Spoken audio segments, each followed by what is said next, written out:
All right, I'm calling to order the open session of our Tuesday, November 9th board meeting. Can we get a roll call, please? Student trustee Dana? Here. Student trustee Lara? Here. Trustee Boyd? Here. Trustee Davidson? Here. Trustee Doron? Here. Vice President Doss? Here. President Hinckley? Here. And Superintendent Wells? Here. Thank you. Thank you. Anyone who wants can join me in reciting the Pledge of Allegiance. I pledge allegiance to the flag of the United States of America and to the republic for which it stands, one nation, indivisible, with liberty and justice for all. Can we have our mission and vision statement and meeting norms read, please?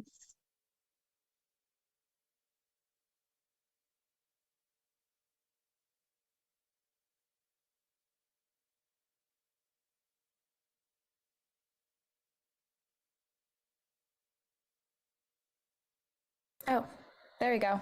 Okay. The mission of Albany Unified School District is to provide excellent public education that empowers all to achieve their fullest potential as productive citizens. AUSD is committed to creating comprehensive learning opportunities in a safe, supportive, and collaborative environment, addressing the individual needs of each student. Our meeting norms are as follows. 1. Maintain a focus on what is best for our students. 2. Ensure a safe environment for all views to be expressed, treating each other, staff, and the public respectfully. 3. Endeavor to find common solutions to issues through collaboration without sacrificing one's beliefs in what is best for students. And 4. Make a commitment to effective deliberation, each one listening with an open mind while others are allowed to express their own points of view, even if one disagrees. Thank you. There was no action taken tonight in closed session. We need to approve tonight's agenda, and I understand Superintendent Wells, you want to pull an item? Yes, Madam Chair, President Hinckley. I'd like to pull item 14B, and that is Board Policy 3312, contracts, and Board Policy 3600. Thank you. So board, can I get a motion to approve our agenda with that change?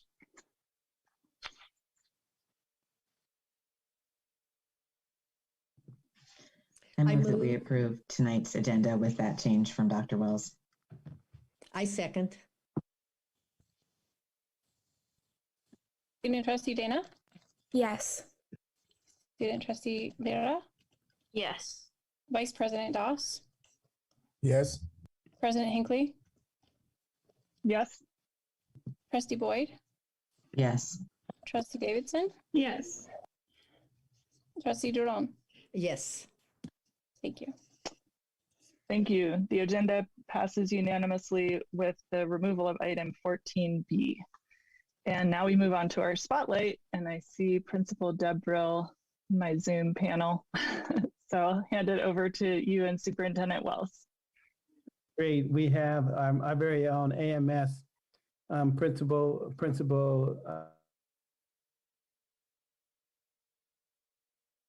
We pass this over to you. You're no longer on my screen, but I'm sure you're here. I am here, yes. Thank you so much, and thank you, board, for this opportunity to celebrate something at our middle school. We actually this year met as a leadership team to discuss what we wanted to spotlight, and unanimously decided on spotlighting our library programs. And I think it was both recommended and then unanimously decided on because our library program touches so many students and in so many different ways. From everything from the work that our librarian does in the classrooms with students to the work that her and our library tech do with students who come in looking for books, to club programs, and on and on. And so there's just so many ways that our library program enhances the work that we do as a school and really provides so many amazing opportunities for so many students think you're going to be excited to see all the really, really amazing things that are done. We are really fortunate at our school to have two phenomenal staff members running our library. We have Linda Perez, who is just an incredible librarian and puts in so much time and creativity and energy into reaching our students. And Barbara Lewitt, who this year we don't have a full-time library tech, we have a part-time library tech, and she has stayed with us through that and just forms amazing relationships with our students, really helps them to find books, really provides a safe place for our students. So our presentation tonight, Ms. Perez is going to be sharing most of the presentation as she can speak best to all the great work that's being done in the library. And then we also have some student presenters who are joining her. So I can't tell, I don't see her as a panelist, but hopefully that she's being promoted as a panelist, I'm assuming. We're working on that right now to get everyone promoted.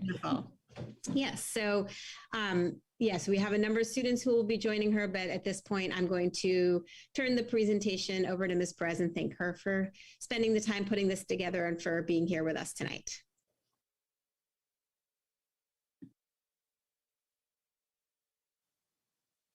Hi, can you all hear me? I'm just unmuting myself. I actually have a slideshow, which I think Ms. Shen is going to navigate through. Hi, Linda. We could barely hear you. All right, let me tell you. Can you hear me a little bit better now? Yeah, that's better. Okay. I actually have a slideshow that I think Ms. Shen is going to help us navigate through.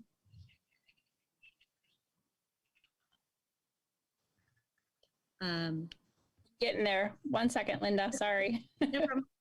It starts with a quote from a 6th grade English language arts teacher, Jenny Anderson. And I picked this quote. We had a few submitted, and I picked this one just because I think it nicely sums up the library program at AMS. And she says, "To me, the library, its staff, books, programs, and lessons is one of the best things about Albany Middle School. The library is a place that students love to visit and a place where books and reading are cherished. The library also hosts clubs like Cobra Literati and Dumbledore's Army, as well as activities like Harry Potter Night and a Quidditch competition. The library is a highly treasured resource at Albany Middle School."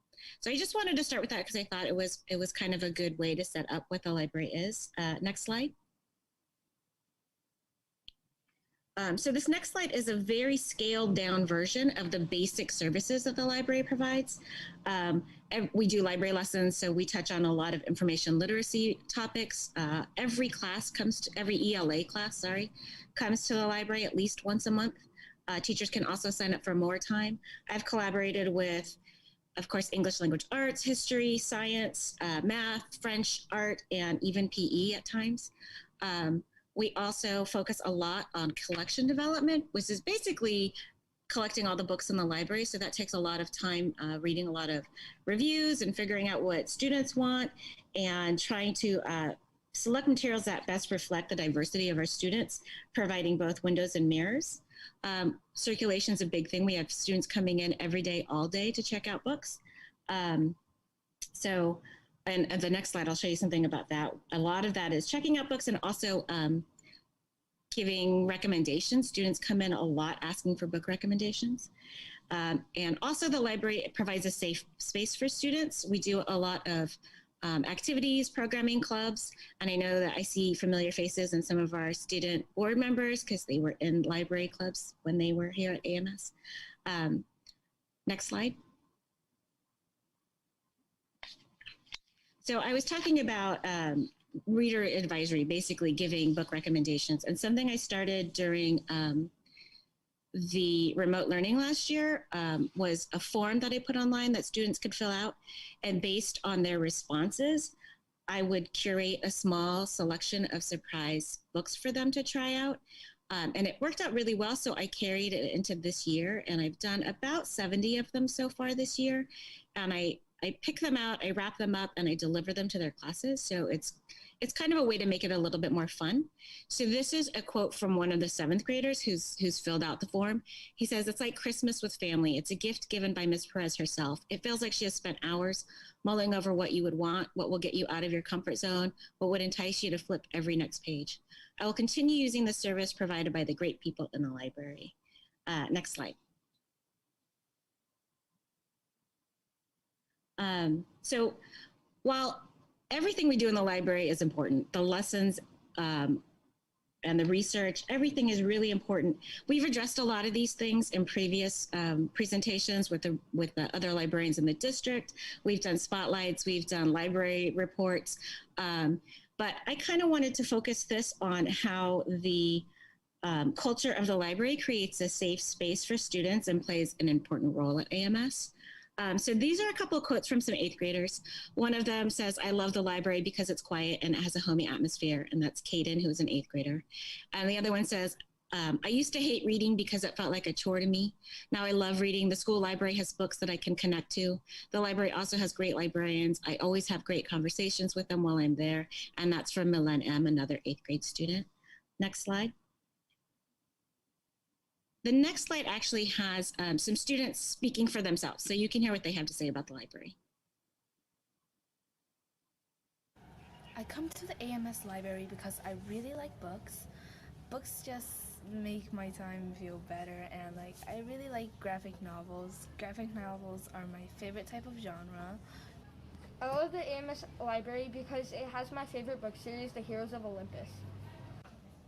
I like coming to the AMS library because I can get tons of books that I can read, and the majority of them are some of my favorites that I read over and over. Also, Ms. Perez gives the best book recommendations I've had so far. I like coming to the library because it's quiet and there's a lot of interesting books. The reason why I love to go to the library is because they have an extremely large selection of books there, and there's always a book for someone in different interests. It's also a great place to study, a great place to do homework, and also a great place to do origami. The AMS library is the best because it has literally every single book you can find. We like the AMS library because we like helping Miss Perez and Miss Loot do library sign-in. In one event, we even started a pumpkin naming contest where we named Pumpernickel, Earl, Bob, Cobra. Come visit us at the library.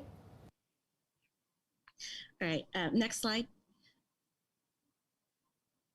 So we do all these important things in the library. We do lessons, we learn about information literacy, we read, we check out books, but also we just kind of want to make it a fun place for students to be able to drop in. We have a lot of students who come in very regularly and actually never check out any books from us, and I want them to feel comfortable doing that. This next quote is from Stacy Ueda, who's an 8th grade core teacher. She says, "The library's collection contains both mirrors and windows to students' experiences and backgrounds. The library-sponsored clubs and special events are some of the best AMS offers. As a middle school's former teacher librarian, I speak from direct experience that Ms. Perez and Ms. Lewitt are key players in making Albany Middle School a more inclusive and equitable place for students." Next slide. So next I'm going to focus on some of the clubs we have. This year we have 3 after-school clubs. The first one is called Battle of the Books, and I'm actually collaborating with Prospect Sierra, Dijon Middle School in Richmond, Hercules Middle School, and Betty Reed Soskin Middle School and Elsa Bronte. Next slide. And what we're doing is we're reading all of these books together. So we came up with this list based on all kinds of reviews, a lot of discussions. We're reading all these books together, and then at the end of the year, we're going to have a competition, sort of like an academic decathlon, but based entirely on these books.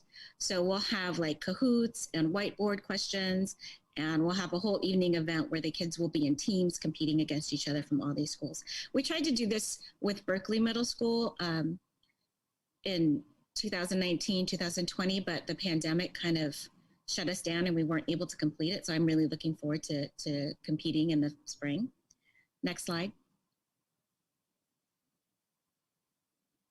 Oh, this is these are some students from actually a couple of my clubs, but they're going to talk about one of our clubs, Dumbledore's Army. Hi, I'm Evie. I'm Naya. And I'm Ada. And we're going to be talking about why library clubs are important for students here at AMS.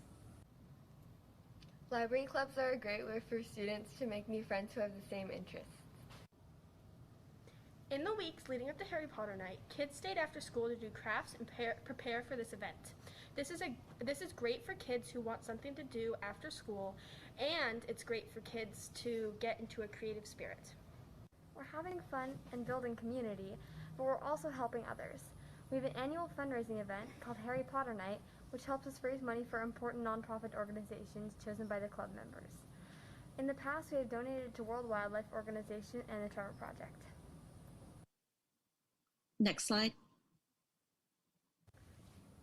Hi, I'm Evie. So Dumbledore's Army is based on an international organization that combines fandom with social justice. So we hold an event called Harry Potter Night, and the club members make and sell crafts and raise money and donate to organizations that they decide on. So when we did it in 2020, we raised over $1,200. We donated to World Wildlife Foundation and the Trevor Project. This year, we're actually still deciding on the organizations that we're going to sponsor, but hopefully we'll be having Harry Potter Night again in the spring, probably in February. Next slide. This next club is called Cobra Literati, and it's a creative writing club. We started this last year when we were in remote learning. We started on Zoom, and this club has kind of taken on a life of its own, and you're going to meet some of its members in a little bit here. What we do in this club is a lot of creative writing and a lot of encouraging each other to be creative and write more. We meet once a week, but for people who can't come to meetings, we also have a Google Classroom. And next slide, we have a website. So students post all their work on this website. And there's a space for other students to comment so they can encourage each other. The website is on the library page. The link to it is on the library page, but it's only open to people with AUSD accounts.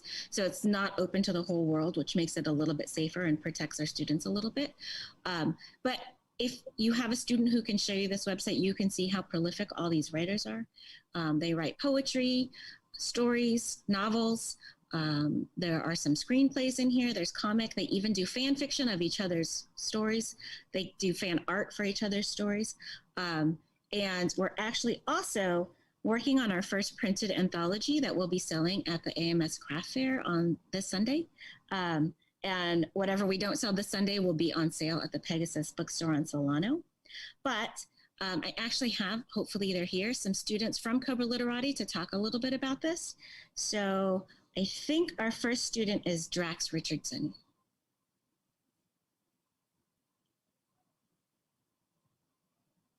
Hello, I'm Drax, the student to Albany Middle School. I'm here to talk about the library itself, specifically favorite library. So when I first entered the library, I was in complete awe. It was amazing and beautiful. I love books. There's books. There's different arts. There's like these paintings of ceiling that are amazing from different books.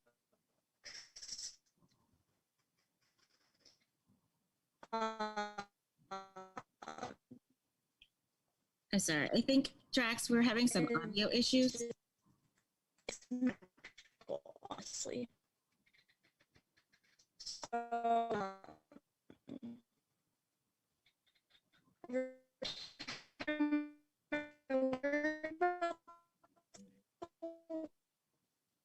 about this place, learn about the people that and the clubs that were there, and Miss Perez, I was probably slightly jumping.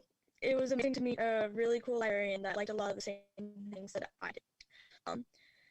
And this place is just important to me, but dealing with other kids that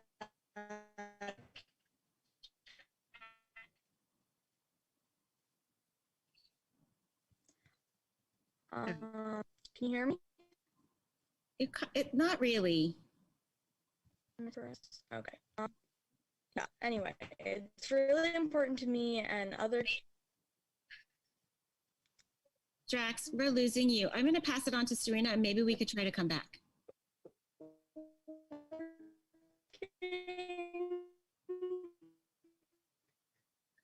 Sorry about that. Is Serena here? Yes. Drax, when you come back, if you try turning off your screen, Anyway, it might help. It's really to me. It's also important. The clubs that happen here and everything. All right. Sorry about that. Is Serena here? I don't see Serena. All right, I'm going to move to the next person. Teacher now, Linda. I'm sorry, Linda. I just promoted Serena. Oh, great. Serena. Hi, everyone. When I first heard about Cobra Literati, I was intrigued. Although I had no idea what to expect and wasn't sure, I decided to try it out. And it was more than I could have ever imagined and hoped for. Although the meetings began over Zoom, everyone there had this fun, goofy spark of creative energy. I read the works of others and got enthusiastic and encouraging comments on my own work. This positivity pushed me to finish the story I had been working on. I felt that my writing was recognized and appreciated. Before long, I felt that I could be myself with the other members. Our conversations went from online to in person, and I found that I had a new group of trustworthy and supportive friends. Thank you for your time. I think Josh will be up next.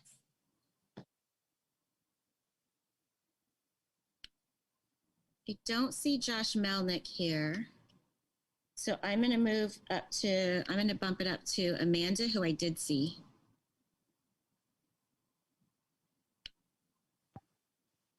Hi. The Cooper Literati group is important to me because, well, to start, I'm not a big writer. I am not very creative, but I do like to doodle. Sometimes when I'm thinking a lot, I come up with stories.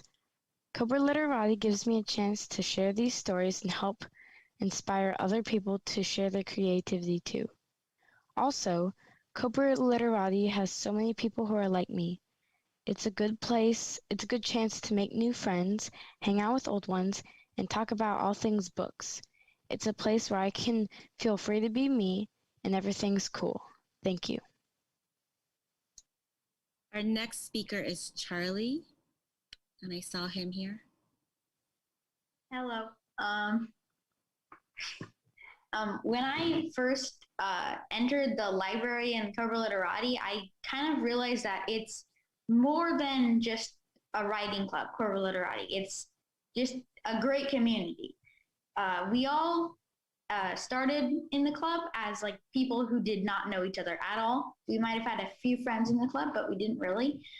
And then at the first meeting, we all realized that everyone else was just a funny, silly person that you could trust and depend on. And as we started writing each other's stories, we helped each other. We inspired each other to make our own stories. And it kind of built up, and we became an amazing club of just really friends. We let our imaginations fly everywhere, and it was really awesome. We all became friends even though we didn't know each other at all. I'm really grateful to Miss Perez for helping us become what we are today. I think next is Mercy. The library is a crucial place in AMS where kids can come and do their work, hang out with friends, and where many clubs can be hosted. The library is also home to many books. Many clubs after school are hosted, like Cobra Literati, Battle of the Books, and Dumbledore's Army, to name a few. My favorite club is Cobra Literati. Cobra Literati is a writing club where we hang out with friends, talk about books, and obviously write. A few types of stories we like to write are novels, short stories, poems, screenplays, and comics. The club has helped me and many other people make friends who understand our jokes and enjoy writing. This is a safe community to share your ideas and stories. Thank you to Ms. Perez and the middle school for giving us this opportunity to have Cobra Literati at our school. I think Stella's next. Hi, I'm Stella. During 6th grade, my teacher especially emailed me about the new writing club at AMS, Cobra Literati, and as soon as I saw it, I knew something wonderful would happen. And it did. On our writing club's website, I post my stories and poems, and I'm recognized. People appreciate my thoughts, feelings, emotions, and even the pain that I hold. There is nothing more marvelous than knowing you can trust people with your words, beauty, and even your weaknesses. I'm so incredibly grateful to Ms. Perez for creating this safe space full of goofy, caring people. Not only that, Cobra Literati has brought me friendship and a sense of home. Before this club, I had only one friend who I could be completely absurd and nonsensical with. But now, I have so many silly people to hang out with who like me for myself. I feel right at home with them. Let me just say, that's a beautiful feeling. This pandemic has been a hard and dark time, as we all know, but Ms. Perez chose to spend her own free time to create this safe space for students in AMS to celebrate a shared love of books and writing stories. Throughout the dreary months, Ms. Perez posts her work on our club's website, facilitates and leads our club, and spends so much of her time and energy devoted to all of us weirdos who have big dreams and stories to be told. I don't know if people understand how much she is doing for us by bringing students together and giving us a place to speak up and let our voices be heard. It's empowering, inspiring, special, and most certainly life-changing. Thank you. I want to say I did not tell them what to say. I did not pay them to say these nice things. They're just a really amazing, positive group of students.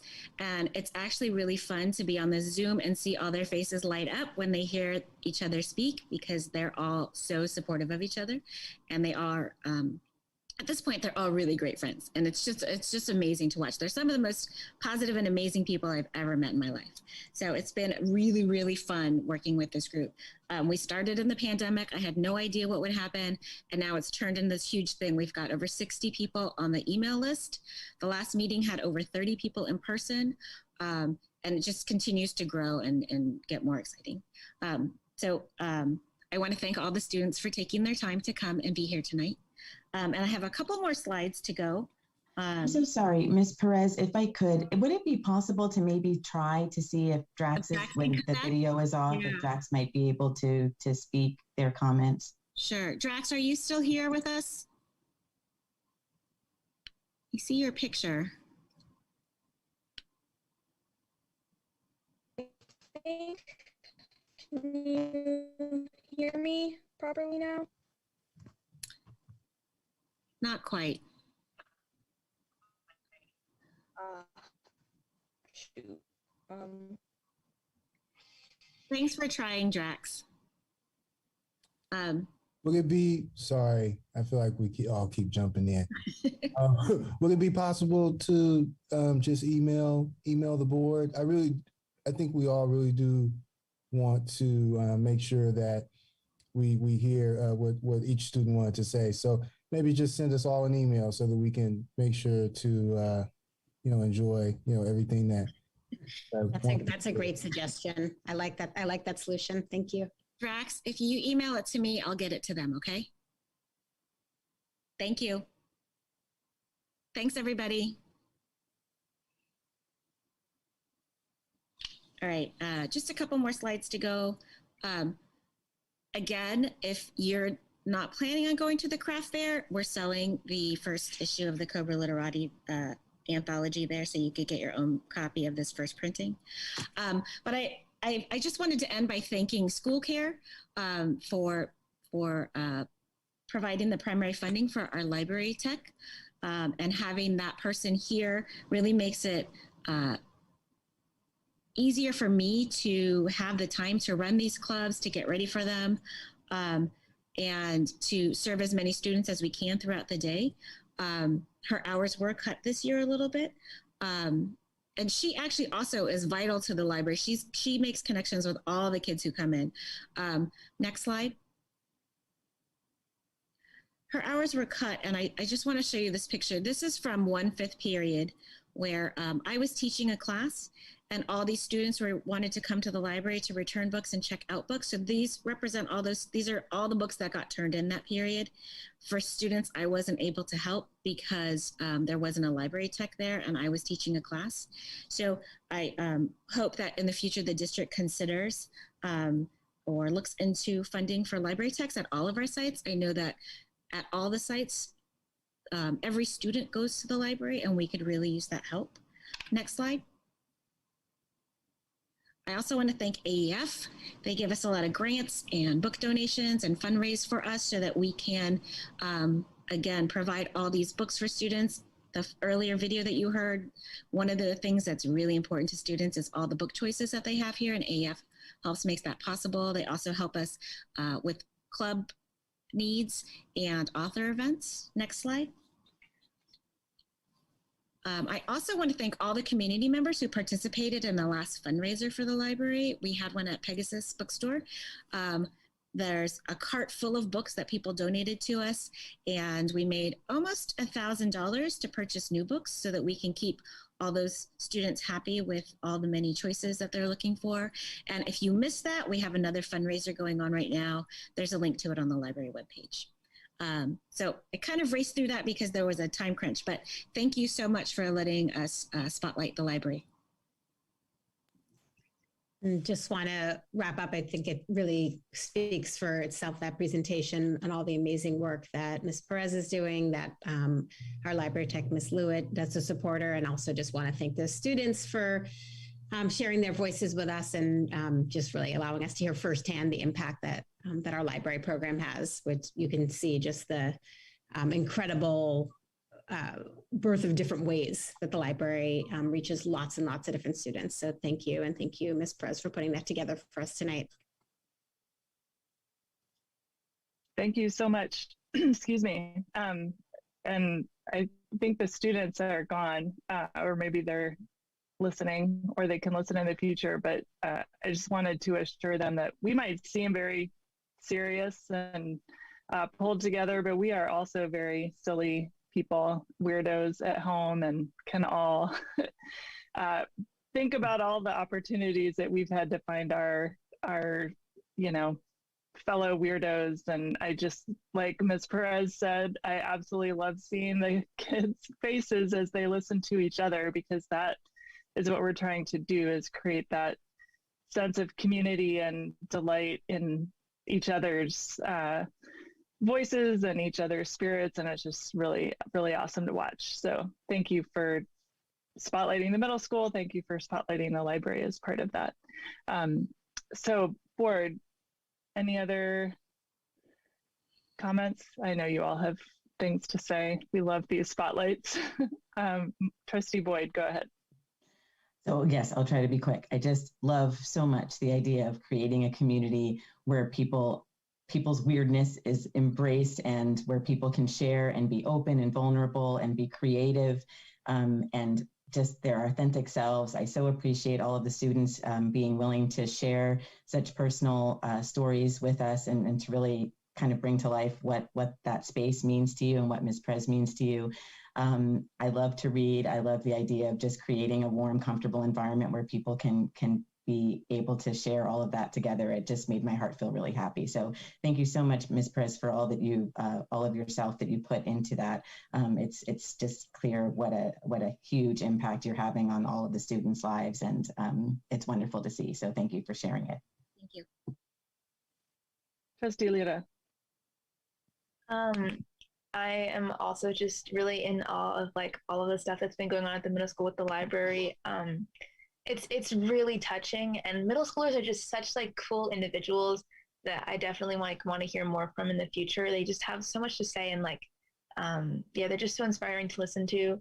And yeah, I have so much to say about this, but like from a writer's standpoint, like I really found my like literary voice by participating in like writing things at the middle school. I was in the Cobra Chronicle, which was like an old like newspaper club back when I was like in 6th through like 8th grade. So like that has led to me like doing journalism now. Like I have a journalism internship, and Allison will say later on, but I have this like really cool journalism thing that I'm doing now as a senior that I definitely would not have done had I not been like exposed to like different types of writing experience back in middle school. So I'm so grateful for you, Miss Perez, and it's so dope to see that like, you're continuing to like pull resources together for students, like collaborating with other middle schools to make things happen. Like, and you're inspiring like social justice and like the desire to create change in your students. It's so beautiful. And so, yeah, I have so much admiration for everybody that spoke today. Thank you, Ms. Perez. Thank you. Trustee Dana. Oh my goodness. It's so great to see you again, Ms. Perez. You know, having the experience of participating in one of these clubs when I was in middle school, the book club, I think it was just like generically called the book club, being able to meet like Ms. Perez brought in authors and we got to have like copies signed by the authors, like personalized notes. And that was just so inspiring for me, you know, being able to meet people, having like the authors come to our school and then talk about their books, and like we're able to ask them questions and interact with them. And just all the events that she puts on. I remember I attended, I think it was the first Hogwarts, what was it, like the ball? That was so much fun. So, you know, honestly, all of these things that you're putting on, all of these clubs, all of these activities, they really add a lot to like the normal school experience. And I just admire that so much. And I see your dedication and I appreciate everything that you've done. And yeah, like Ichitaka said earlier, having a writing internship now or like a journalism internship, like those steps like lead us to different places. I know that when I used to check out books at the library, I read a lot of books like about social justice and activism and like everything within that realm, and it really like brought my voice out. And so I just many thanks. Appreciate everything that you do, and I appreciate all of the students for coming and speaking about it, because it was really heartwarming. So thank you. Great to see you. You too. Vice President Das. Oh, thank you. Yeah, I just want, I mean, everybody has already, said, so many nice things. And so, I agree with everything that's, been said already. I really enjoyed listening to the students talk about you, Ms. Perez, and all the nice things that they have to say. Really was inspiring to hear, especially when, traditionally students don't always have such nice things to say about their teachers. So it's really nice, to hear that. And I think the most important part there is the friendships that were made during this time.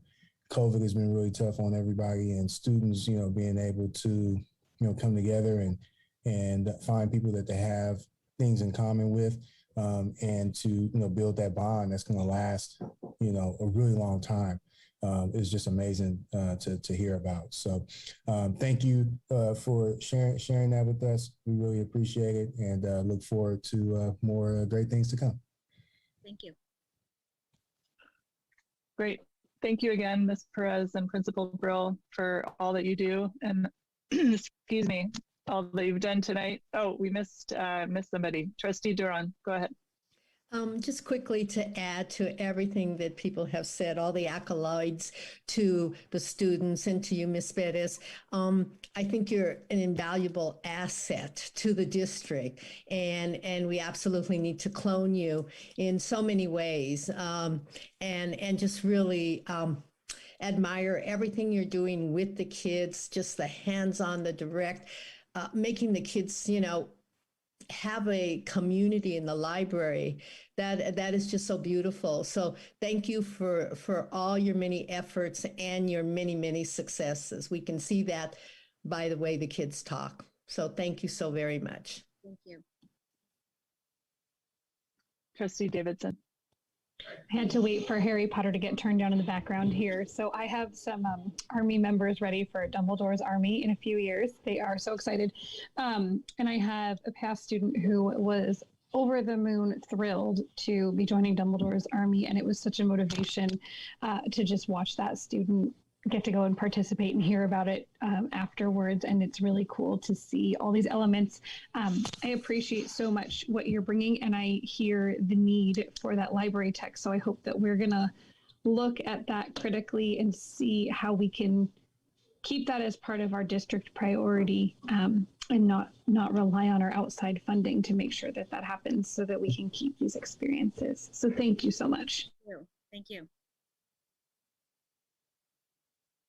All right, thank you again. I have seen the library decorated for the Harry Potter festival, so I really hope you get to do that again soon. I'm sure that was a big loss last year. Vice President Doss, did you want to add something?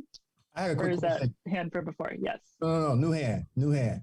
I actually was wondering what the hours were for the library. Is it open after school? And before in school? the past, we were open before school and after school.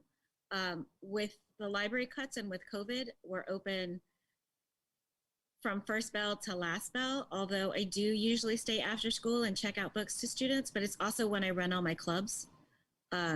So it's because I don't have staffing, it's hard for me to run the club and keep the library open.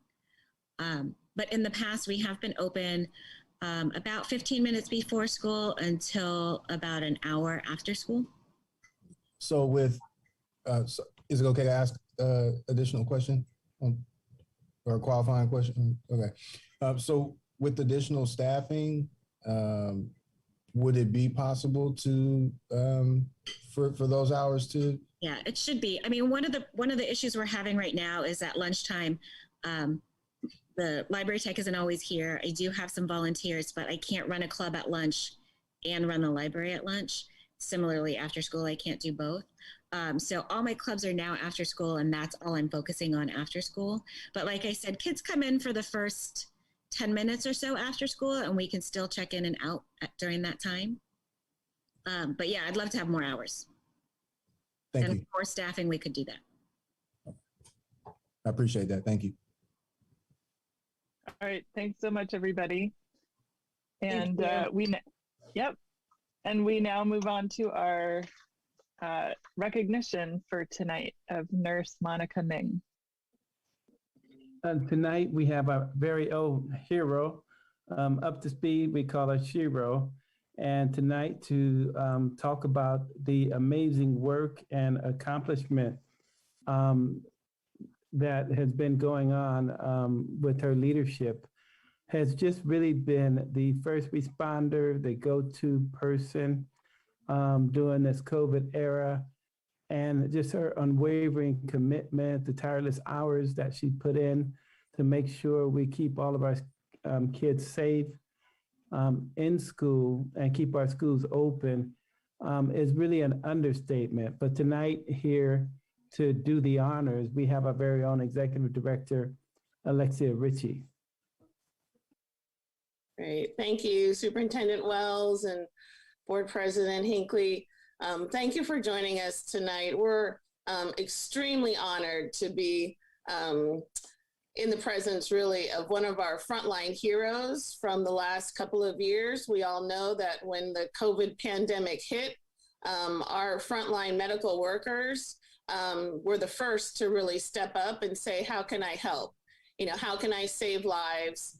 And tonight we would like to offer a special recognition for our school nurse who stepped up and said, how can I keep the schools open? How can I bring the students back? How can I support our staff members and our community members so that they feel safe at our schools? And so tonight we would like to offer this special recognition for our school nurse, Monica Ming. A little bit about Monica. Again, she's our frontline hero.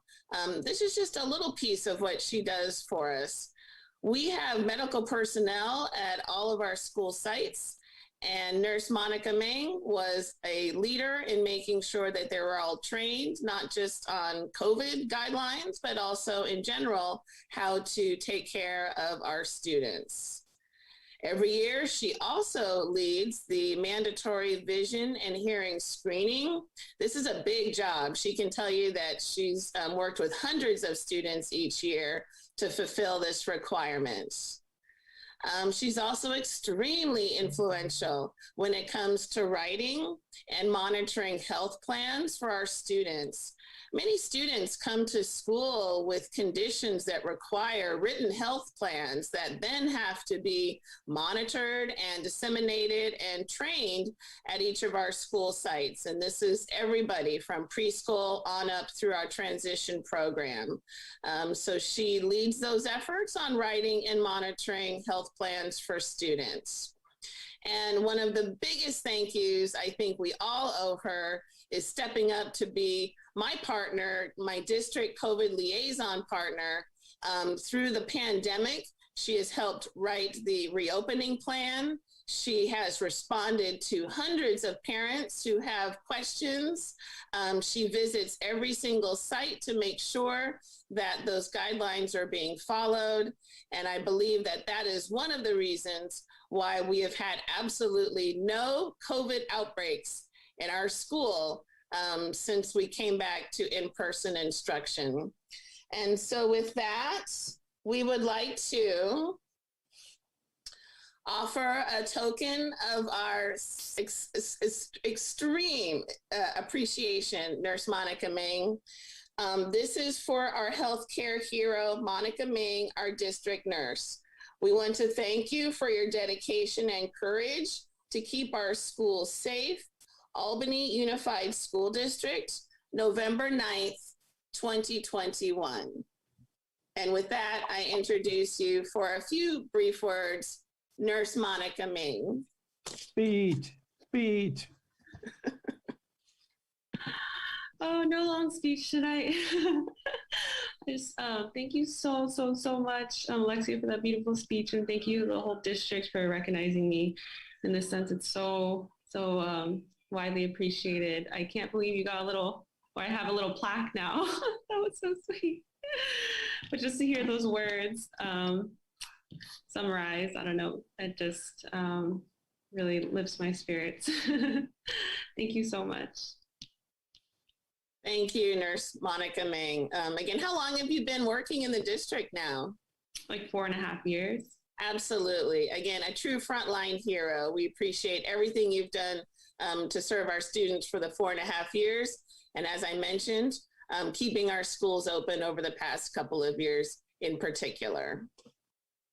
It's been so amazing working with this district. Wonderful. With that, we'll turn it back to you, Superintendent Wells.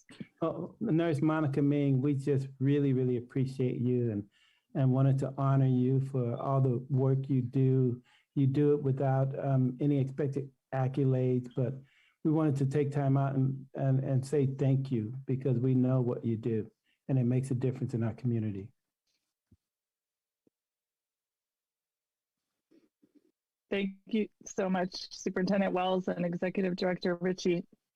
I think we all, before the pandemic, were somewhat horrified at how little nursing staff there was in public education and how so many districts had folks like you doing an impossible job covering all these schools. And that was before we had a global pandemic. So I feel of all the people that ended up in jobs that they definitely did not sign on for, you are top of that list. And I just really appreciate everything that you've done and, continue to do. And I hope that it's a little easier now that there are some more folks supporting you and doing some of that, on the groundwork at our sites. But oh my gosh, this item has been appearing on our agenda as a feature item for a little while. And each time I see it, I think, how do you even begin to honor somebody that basically took on an unprecedented challenge? Just thank you so much. the plaque is obviously not enough, but someday we can, incorporate you in all the delayed parties that we need to have to celebrate everyone who helped us get through this. Maybe you can help me figure out why I can't get through this meeting without coughing. Luckily, I'm at home around nobody. So with that, board members, I will invite more comments. Vice President Doss. Yeah, COVID has just been hard, right? It's just not an easy thing. And so for you to decide, hey, you know what, I'm going to look this pandemic right in the face and hit it head on, that's an amazing thing. And as far as I'm concerned, it's Nurse Monica Mean 1, COVID 0, because in terms of this district, we're winning the war on COVID. Our schools are open, and kids are going to school and they're safe. And they're safe because of the work that you're doing. And I don't think that can be said enough.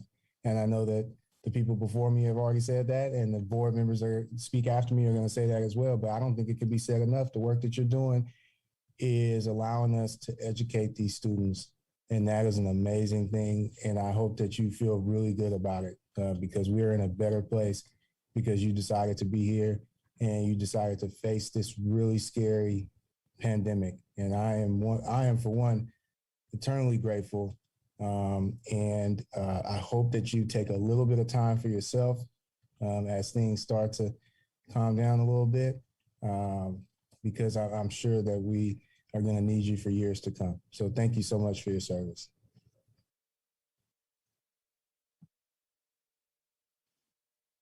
Trustee Boyd. I don't have anything new to say because our president and vice president said it all so well. I'll just add my voice into the mix and really give you gratitude and respect and appreciation. And just particularly something that President Hinckley said is what I was sitting here thinking, which is it's one thing to come into a job knowing what's required. It's another thing to be in the job, have the description just sort of change and quadruple and to stick with it and step up and become even more glorious than you were before. And that's something, excuse me, I'm having the same problem that President Hinckley is having. That's something to really take a moment to celebrate and honor. And so thank you. Thank you everyone for the kind words. I really, really appreciate all the words, and I don't know, I'm just filled with a lot of happiness right now hearing all these words from you guys. Thank you. That's great. That's what we hope for. That's why we do these, excuse me, recognitions, right? So that you feel everything you should have been feeling all these past 18 months. So thank you again so much. Thank you for coming to let us thank you sort of in person and enjoy your award. Thanks again. All right. Board, we will now move to approving our consent calendar for tonight. So I will take questions or a motion.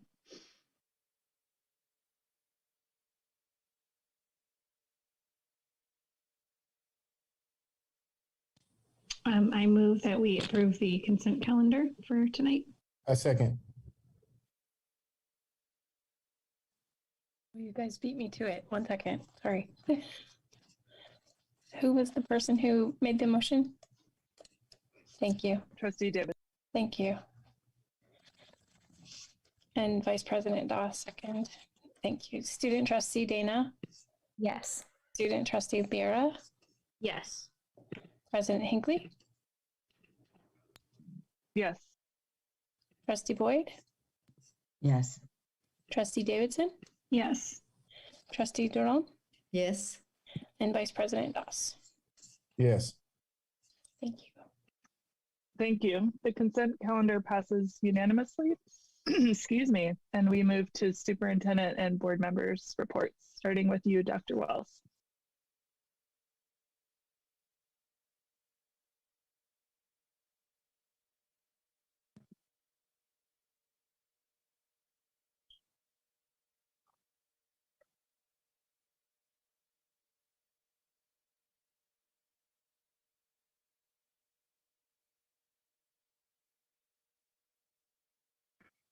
My superintendent report tonight is really brief, but it's important to note that it's the announcement of something to celebrate and be thankful for.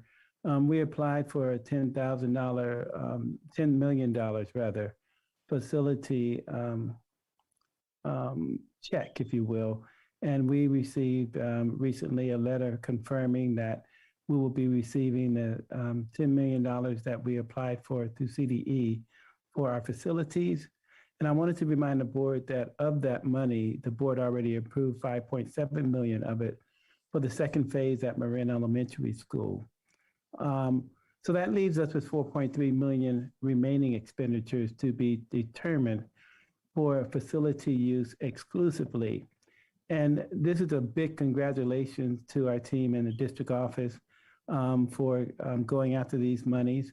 And so what we're trying to do with new monies that come into our lap in the district, instead of us huddling as a district office team and coming back with a proposal to the board to weigh in, we wanted to change that practice and have the board weigh in and be informed and front-loaded, if you will, with the information as soon as we get it, so that the board has some time to let it marinate and give input and give direction that's crystal clear as we begin to determine how we spend that money. But we also want the board to be fully informed of our needs. And so what we'll be having coming back next is an update for the board about some basic facility needs. One of the obvious recognitions is that we have our current bond money that's being spent on building new buildings and schools and things of that sort. And we often ask the question, what about the school that has not received anything yet? What's the name of that school? I think they call it Cornell Elementary School. And so we really want to be sensitive to what we can do to make sure we address some of those facility concerns. I'll be an advocate for Cornell. But so I put that out there. And so tonight is about celebration of receiving the $10 million that we applied for. And we were notified again that we have been awarded that amount. And the check is in the mail. It's not in our account yet, but in the mail, just an FYI. So it's not in our account, it's in the mail. In addition to that, I'm gonna also let you know that we did apply for a $4 million reimbursement for facilities, and it looks pretty promising. And if we are granted that money as well, as soon as we get the letter saying that we received the money, if we receive it, we would also notify the board in the same fashion and go through the same process based on our facility needs, how we go about addressing some of them. And that concludes my superintendent report for tonight. Great, thank you. Always nice to have something to celebrate.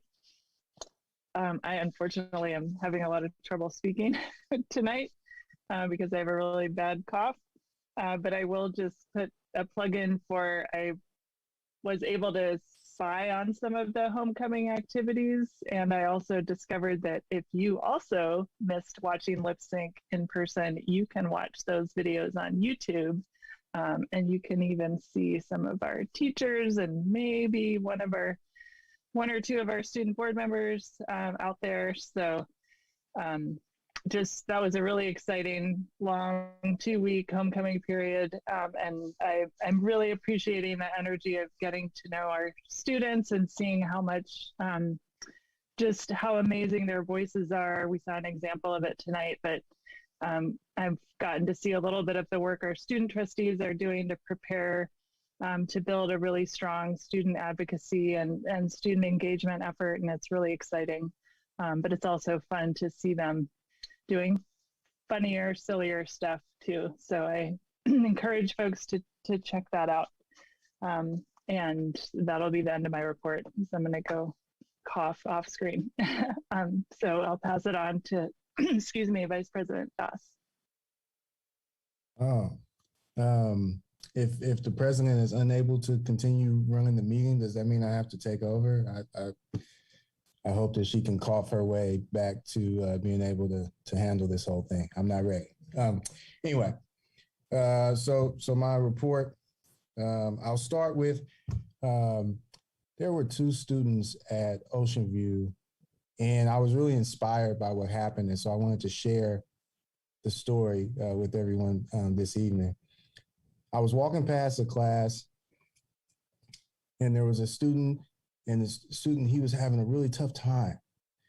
And he started he was hitting the desk a little bit, and he was really frustrated. I assumed that he was trying to figure out how to do something, that they were working on. And the young lady sitting next to him, she realized that he was having a tough time. And so she reached over and she started going like this. And he calmed down a little bit. And then she came over and started helping him with the work. And I was just I know that's such a small thing, but I was really inspired by what happened, because often people see other people struggling with things and they don't do anything. And this student noticed that this young man was having a hard time and stopped what she was doing to make sure that he was okay. I mean, that says a lot of things, right? It says that kids are learning the right things. It says that we're promoting the right things within the district. It says a lot of things. But at the end of the day, it says that you can make things better for somebody else if you just take the time to ask them what's wrong and to help. And it was just that simple. But it was really inspiring to see. And so I just wanted to share that. Also, these were 2 second graders. These are not older kids. These are 2 second graders. And so they have it figured out, even that young. So that was really nice. Also, I wanted to, I won't go into specifics, but there are some programs that I'm working on and getting additional information on, because I want to make sure to kind of recommit to the continued success of our students and the future success of our students. And so I just wanted to kind of, reiterate that tonight, to recommit to the students, and that there's programs that, continuing to work on, that once, have more information, sharing with everyone, and hopefully that'll help things to move forward. I had the wonderful opportunity to see the season opener for the Albany Middle School girls basketball team tonight. So that was really exciting. And I just wanted to give a shout out to the 6th grade, 7th grade, and 8th grade girls. They got out there, they played as hard as any kids possibly could. They were diving on the floor, and it was just really fun. And so shout out to them. They did a great job. And so I wanted to, throw some props their way. And I encourage everyone here to go and check out a game. They have a home game tomorrow. I think it starts at 4. So if you're around, go check it out, because it's a fun time. And that concludes my report. Thank you. Thank you. Trustee Duran. No report for tonight. Trustee Boyd. Hi, just 2 quick things. Another plug for something happening at the middle school, which I believe Ms. Perez referenced, but the craft fair is happening on Sunday in the early afternoon. I think it starts at noon, perhaps 11 or noon. Certainly at noon it will be taking place. And I know that the chamber choir is performing. I may or may not have a student in my home who is in the chamber choir, but I know that they're a very talented group of folks. I know there's going to be a cafe with wonderful, yummy food to purchase, and of course, wonderful crafts that can be purchased for yourself, perhaps holiday gift giving, et cetera, et cetera. So hope that folks will want to come and check that out. And then the other thing I wanted to share, just in case it's helpful to any parents or family members of the younger ones who just got the vaccine approved, I had a really great experience at Kaiser Richmond, was able to get an appointment pretty quickly, and thought that the way that they were managing that whole process was really great. So hopefully anyone who has Kaiser and who's looking for a spot might be helpful to know that. That's it. Thanks.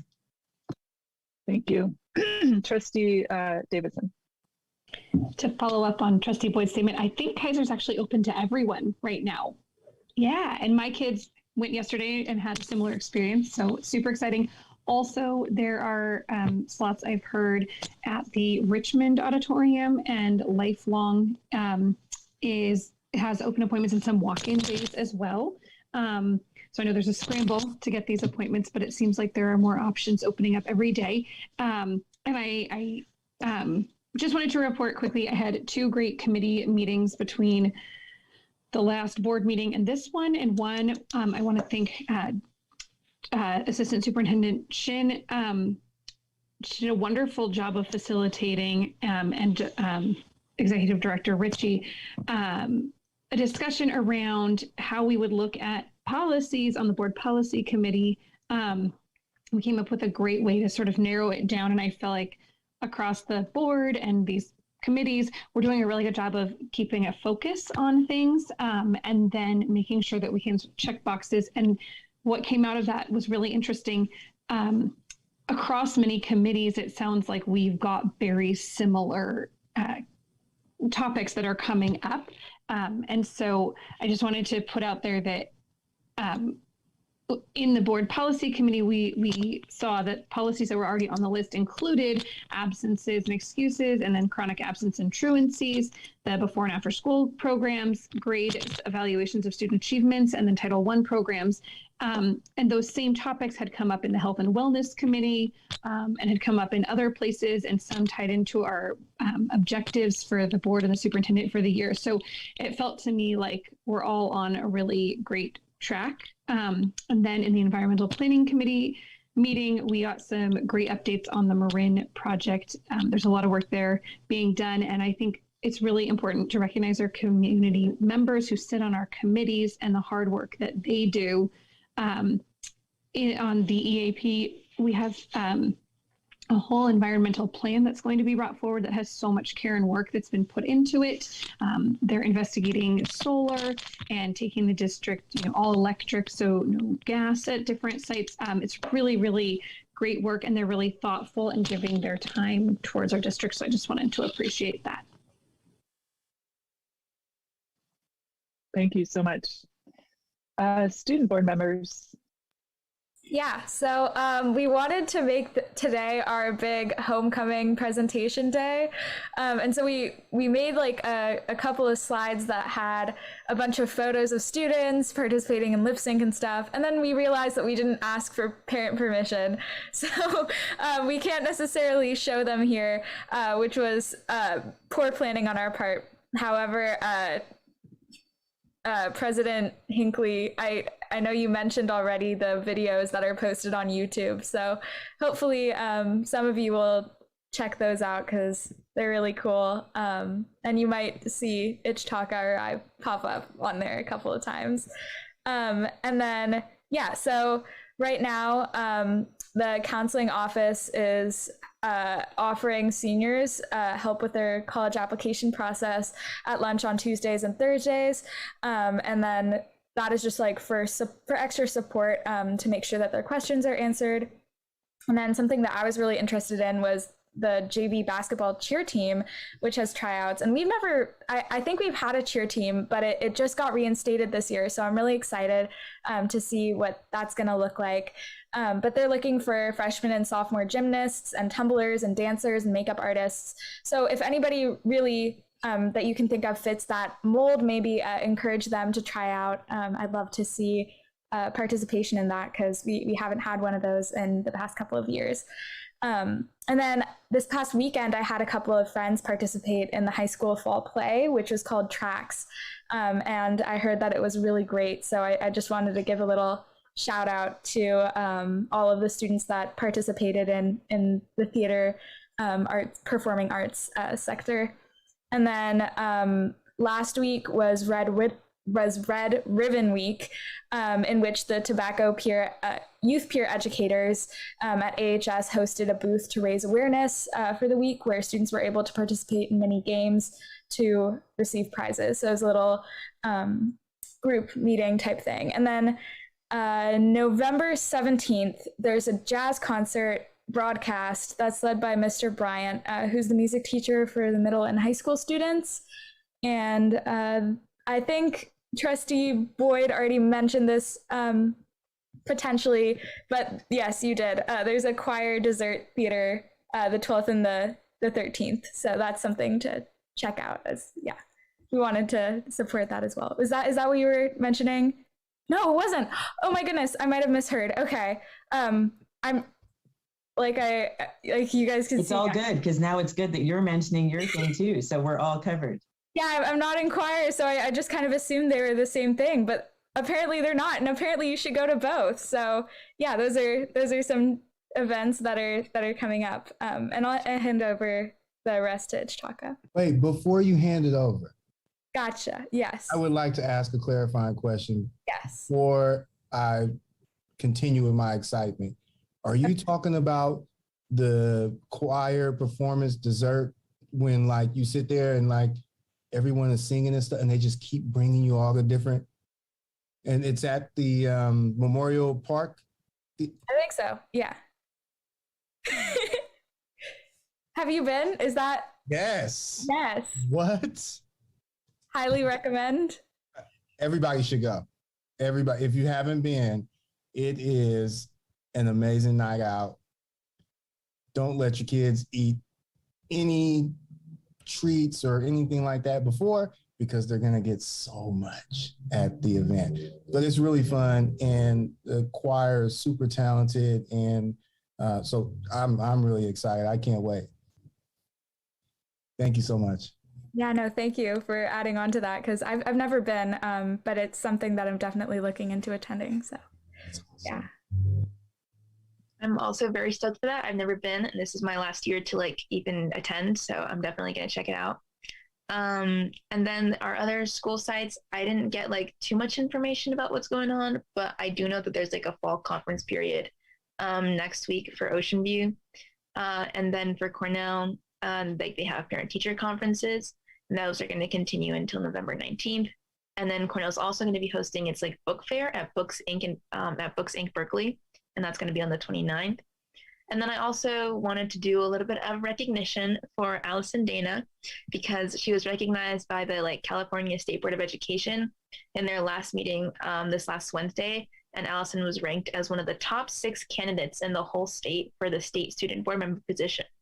There were like 150 qualified applicants all across the state. And like to get this far, Allison was like interviewed by a panel of like CDE administrators and trustees. She also was in like a 3-day conference, and she was like given that opportunity and aided in like making a lot of proposals. Most importantly, like one that addressed student civic engagement, and that was presented on Wednesday to the Board of Education. So shout out to Allison for like doing all of that and like being super ambitious and going for that position. Like we're so proud of you. Woohoo! Allison, I'm very own. Yes.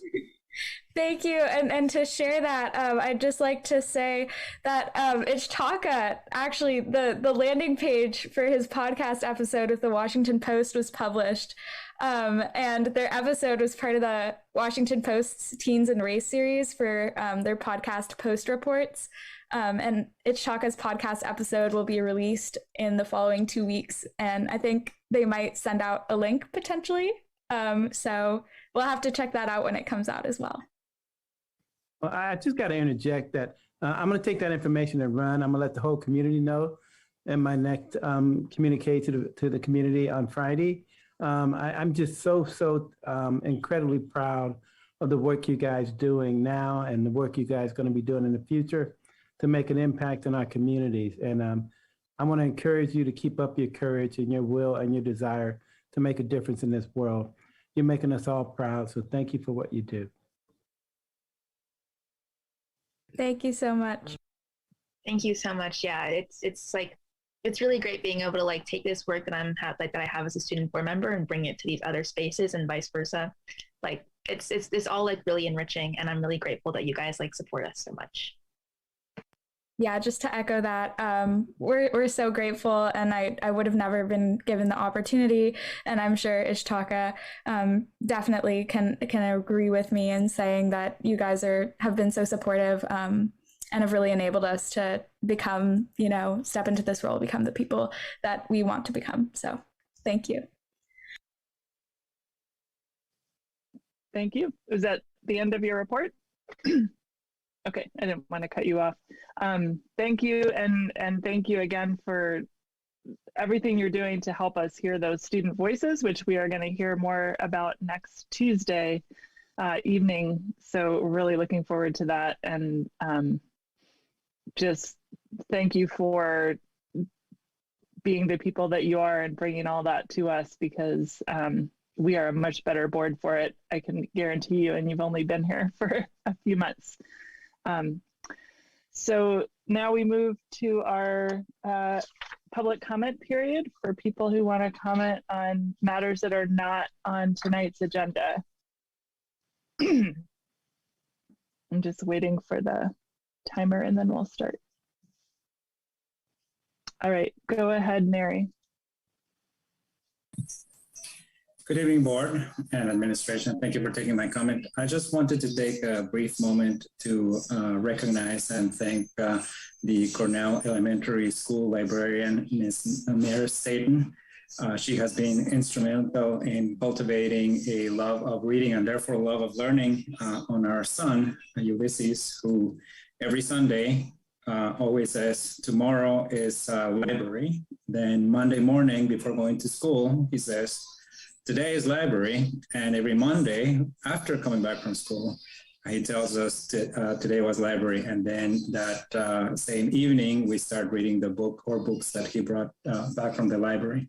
So we're really grateful to Ms. Staten, and we hope that she'll be there for as long as possible to continue doing what she does. And there's my son thinking that you can see him in the camera showing you the book that he got today, which is Dog Man, A Tale of Two Kitties. Thank you, board. Thank you. Seeing no other public comment, we will move to our first staff report, which is our COVID-19 protocol and progress update from Executive Director Ritchie. Thank you, President Hinckley, and everybody else who's joining us today. I'll try to be brief, but I do want to hit on some key points. And so, Ms. Shen, if you could bring up the next slide, that'd be great.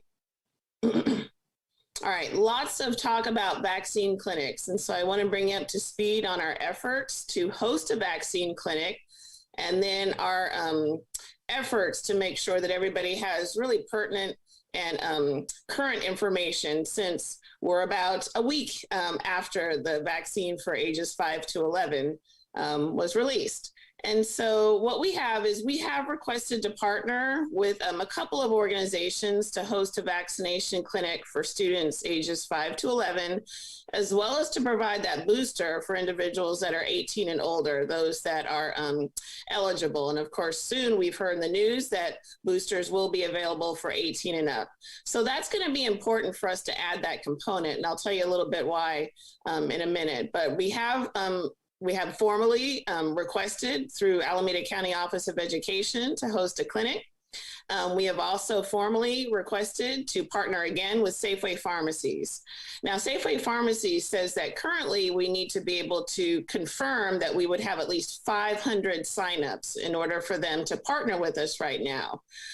We said we would certainly try, especially if we could add that booster for individuals that are 18 and over. We've also reached out to a company we're currently working with to provide a little bit of testing at the Albany Children's Center, that's Predison Labs. And just today, I did connect with the COO of Haller's Pharmacy. We hope to have a planning meeting soon. Haller's Pharmacy is in Fremont. They are collaborating with Predison Labs. And so again, we're hustling, we're trying our best to try to host a clinic here in Albany. There is good news, though, however, that's affecting our ability to have that immediate connection with a clinic. because due to the high vaccination rates in our area, specifically our zip code within Alameda County, Alameda County Public Health Department, we don't meet the criteria for immediate vaccination clinic partnerships. Alameda County is working very hard on an equity lens when it comes to having those resources available to school districts and to neighborhoods and to communities that have much lower vaccination rates than Albany. So we do not meet that criteria for that first tier of clinic partnership, especially when it comes to those connected with Alameda County Office of Ed. But we continue to hustle, and we will work with these organizations to secure a pop-up clinic hosted by Albany Unified School District. But I think, as many of the trustees mentioned, and in the Friday newsletter, we had some more information about what families can do immediately to secure their students' vaccine. Primarily, you want to reach out to your healthcare provider, local pharmacies as mentioned today, or you can also go on myturn.ca.gov for some vaccination appointments for students ages 5 to 11, but we will certainly keep you posted on the option of having a vaccine clinic here in Albany.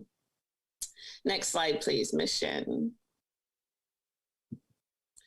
My next update is going to be on pool testing. And we had some excitement last week. We did have our very first positive pool tests at 2 of our elementary schools. These were the first positive pool results since testing began in early September 2021. Please note that we are testing about 1,800 to 1,900 students every week. And we did have 2 students that were identified as positive within this pool test. And so we moved to the next phase immediately, where we rapid tested all of the students in those identified classrooms. We were able to identify the 2 positive individuals, and then we implemented modified quarantine for the class and isolation for those 2 students. We're still encouraging families to enroll in our pool testing. There are consent forms at our AUSD website resource page. And finally today, my update on lunch and rainy day plans. And we've had some pretty good luck so far with minimal rain, if not no rain, during the lunchtime periods at each of our schools. But we did have some rain last week, and we were able to observe, and we implemented indoor and outdoor areas for school lunch and for snack. And I'd like to emphasize that we do have both indoor and we have outdoor eating options for all of our students from Ocean View, Marin, Cornell, middle school, and high school. Again, there's outdoor and there are indoor eating options at each of our schools. And we are continuing to work with maintenance at each of our sites to strengthen and expand some outside eating options. In fact, just today we were looking through the plan to implement more outdoor eating spaces at Ocean View by identifying the overhangs, by identifying different spaces around campus where we think some picnic benches could be placed. By working with the request to have additional carports, we do hope then to find pieces in each of our school site plans that need strengthening, especially when it comes to some outside eating options, especially for rainy day weather. But with that, that's my brief but hopefully focused update on our COVID-19 protocols and progress. Thank you. Board, are there any questions or comments?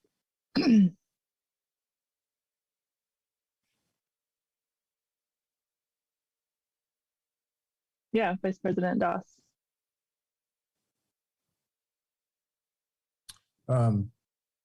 First, thank you. That was a great presentation and very thorough. I'm assuming that's why nobody has any questions, because you did such a great job. So my only question is the things that you're thinking about putting in place at Ocean View for the outdoor. Are you thinking that these are going to be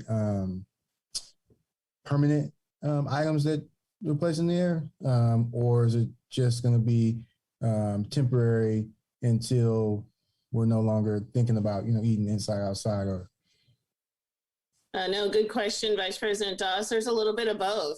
I know that Superintendent Wells and Principal Sinclair walked around to see how they could expand outdoor eating areas. Example, underneath the awnings outside of the outdoor classroom spaces, you could put some benches there. Those benches then would be a more permanent fixture. Perhaps they could be used for, sunny weather and when students are eating snacks. And so those would be more permanent. There's also some temporary measures. For example, when you're talking about putting up a carport, then you're looking at, what the feasibility is to keep it up. Does it have to come down on the weekends? Is it being tampered with? There are different things that you need to consider, especially when these temporary awnings go up just when it rains, versus if these temporary awnings go up and they become a management nightmare because they keep becoming disrepair. They keep blowing over in the wind, things like that. So I'd say at Ocean View and for all the sites, for example, there's some carports at the middle school. They might stay up, for example, because they also provide protection from the sun. And so I think a lot of our principals are going to be looking at the feasibility of keeping some of these temporary measures permanent, because it makes sense for the eating experience. And again, it also might make sense for more sun protection. Any other questions? All right, I see a public comment, so I'm going to move to that and then we'll come back.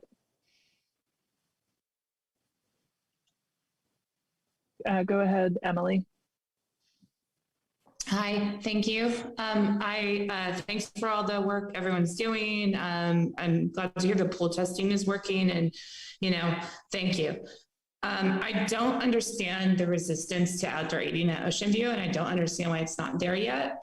I appreciate hearing that there are thoughts about how to implement it in the future, but my understanding in the board directive quite some time ago was that all kids would have a space for outdoor eating. And for sure, I heard loud and clear, or crystal clear, as Dr. Wells would say, that was the directive from the last board meeting. And then, it rained today and my girls, 2 of them, ate inside, and that was the plan. So I'm just really confused, and I don't get it why Ocean View doesn't have an outdoor eating plan and everyone else does. The site is big, it has tons of outdoor space. Marin's tarp tore down in the storm, and they had a new tarp, really nice, big, strong one put up already. So my son gets to eat outside and the high school kids get to eat outside. It's very confusing to me. And it doesn't feel to me like it's going to happen. And Ocean View just had a positive case. So I'm confused why Ocean View doesn't have an outdoor space when it's been really clearly directed.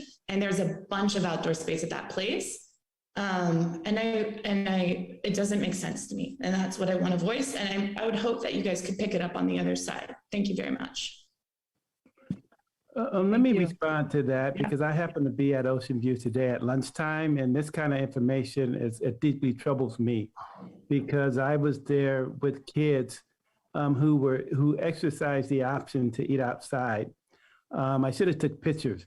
The issue may be we might need more spaces, but they do have that option. I was there today and was very pleased that many students engaged in the outdoor option and ate outside.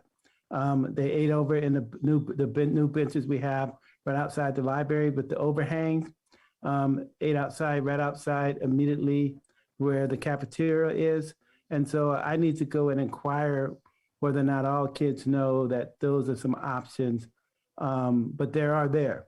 The issue for me is whether or not we have enough spaces, but they do have that. I was there myself to witness that option was being utilized. So I did want to give that information as clarification, but the comments I just heard now makes me need to go and inquire more in terms of making sure every classroom have that option as well. So I wanted to put that out there. Go ahead, Christian. Yeah, thank you. First, I do want to appreciate all the work everyone is doing, but I guess I wanted to echo a little bit some of the content that the last commenter was mentioning. It was a bit confusing to me when you say students at Ocean View have an option, does that mean that if all of them exercise their option to eat outside, would there be enough space for them? That's a really important question. And I think it would be very important not to be vague about that. The other thing I think, it seems to me is important here is the sense that this is November now, getting close to the middle of November, and we're still talking about a plan for what to do when it rains. And I think there needs to be, in a public institution, some recognition that there was a failure in planning here, that given that this hasn't been fully planned, given that we're still thinking about what to do and thinking about what to plan, that given the amount of time that's been present, I think there needs to be some ownership from staff, not in some major way, but that this was a failure of planning, and it needs to be owned up to and corrected going forward. Thank you. Thank you. Mariam. Hi, can you guys hear me? Yep. Okay. I just wanted to ask for clarification about, I guess, what I think maybe the last two speakers said, but clarification about how much outdoor space is available at Ocean View. Like, is it like 1/10 of the student body has space to eat outdoors, or is it like 50%? Are there new, I didn't, Executive Director Ritchie, forgive me, I got a little mixed up and I didn't hear if you said there were awnings being put up there, or if it's just the stuff that already exists that's kind of being made use of. But I'm just wondering, like, how exclusive are these outdoor spots? Are they readily available? Is it a limited resource, or is it readily available for all kids? Because to me, this feels like an important safety measure. I've talked to other physician parents about this. I'm not alone. And I would hope it's not a limited resource. That doesn't feel fair or equitable. Thank you. Thank you. Just a brief response. I believe that the awnings are the ones that are permanent fixtures, but there are also carports and other rain protection that we're looking at. I think Vice President Doss asked the question in terms of permanent versus temporary awnings or coverings, and Ocean View does have both. And again, as Dr. Wells mentioned, we've seen students, again, eating inside and outside. Inside eating is one of the approved guidelines from Alameda County Office of Education. I also would like to emphasize that, remember, Ocean View does have the largest cafeteria in the school district. And looking at what they've done to mitigate those factors at lunch, I'll again emphasize that we have had no outbreaks in any of our campuses. In fact, the one from Ocean View last week, if not earlier, was confirmed a community transmission, not an in-school transmission. And so to date, we have had no in-school transmissions. So we do applaud the efforts of each of our school sites to mitigate the risk of exposure. And in particular, during this very difficult time of rainy day recess and rainy day weather, we will continue to very closely monitor via pool testing if our mitigation strategies are effective. Also, Ms. Shin, we have the Principal Sinclair here from Ocean View, and we might want to promote her as a panelist in case she wants to add clarification on the plan that we use at Ocean View. Absolutely. Doing that right now.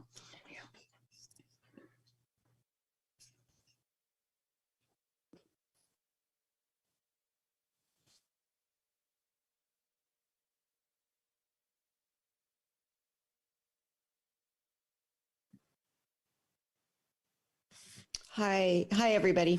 I can clarify a little bit. Just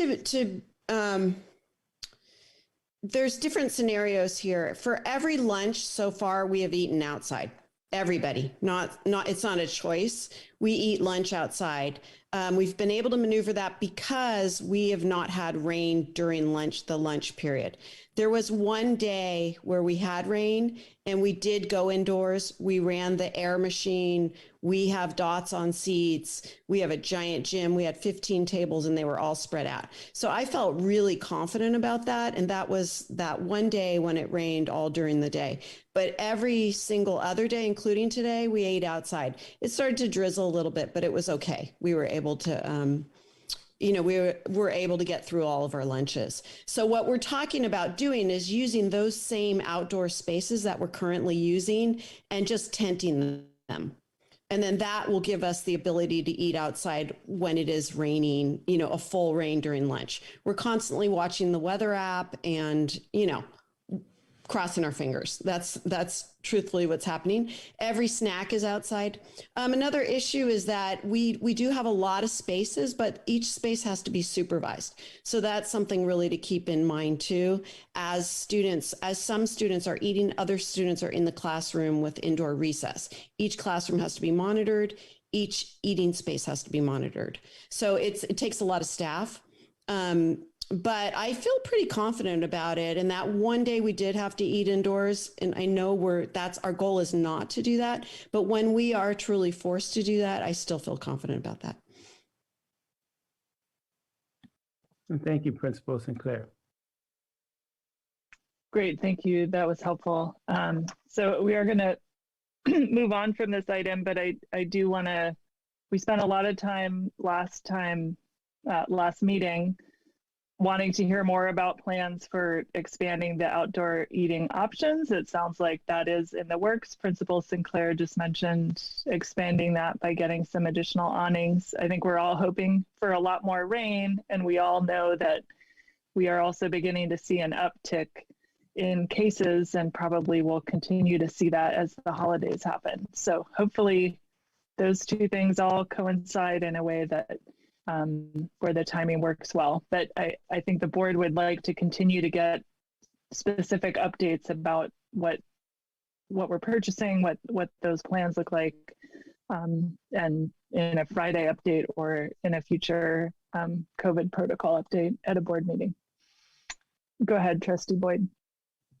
Thank you. I not to belabor the point, but I just wanted to quickly say that because I think it's important to just acknowledge certain things and be really deliberate about like being clear on things. I want to be, everyone on the board, I think, has expressed the importance of making sure that all of our school sites have equal access to these rainy day resources. And I just want to be, and I believe fully that Dr. Wells and the full district staff want that to be the case as well. And of course, Principal Sinclair, and I don't believe that anyone doesn't want that, but I just want to just say in a really clear way that express to the community that we understand the importance of making sure that all of our school sites have access to the same type of resources, especially when there are concerns about members of disproportionately represented groups and equity and access. And, we don't have to have a whole conversation about it, but everyone knows what I'm saying. So like, I just want to be really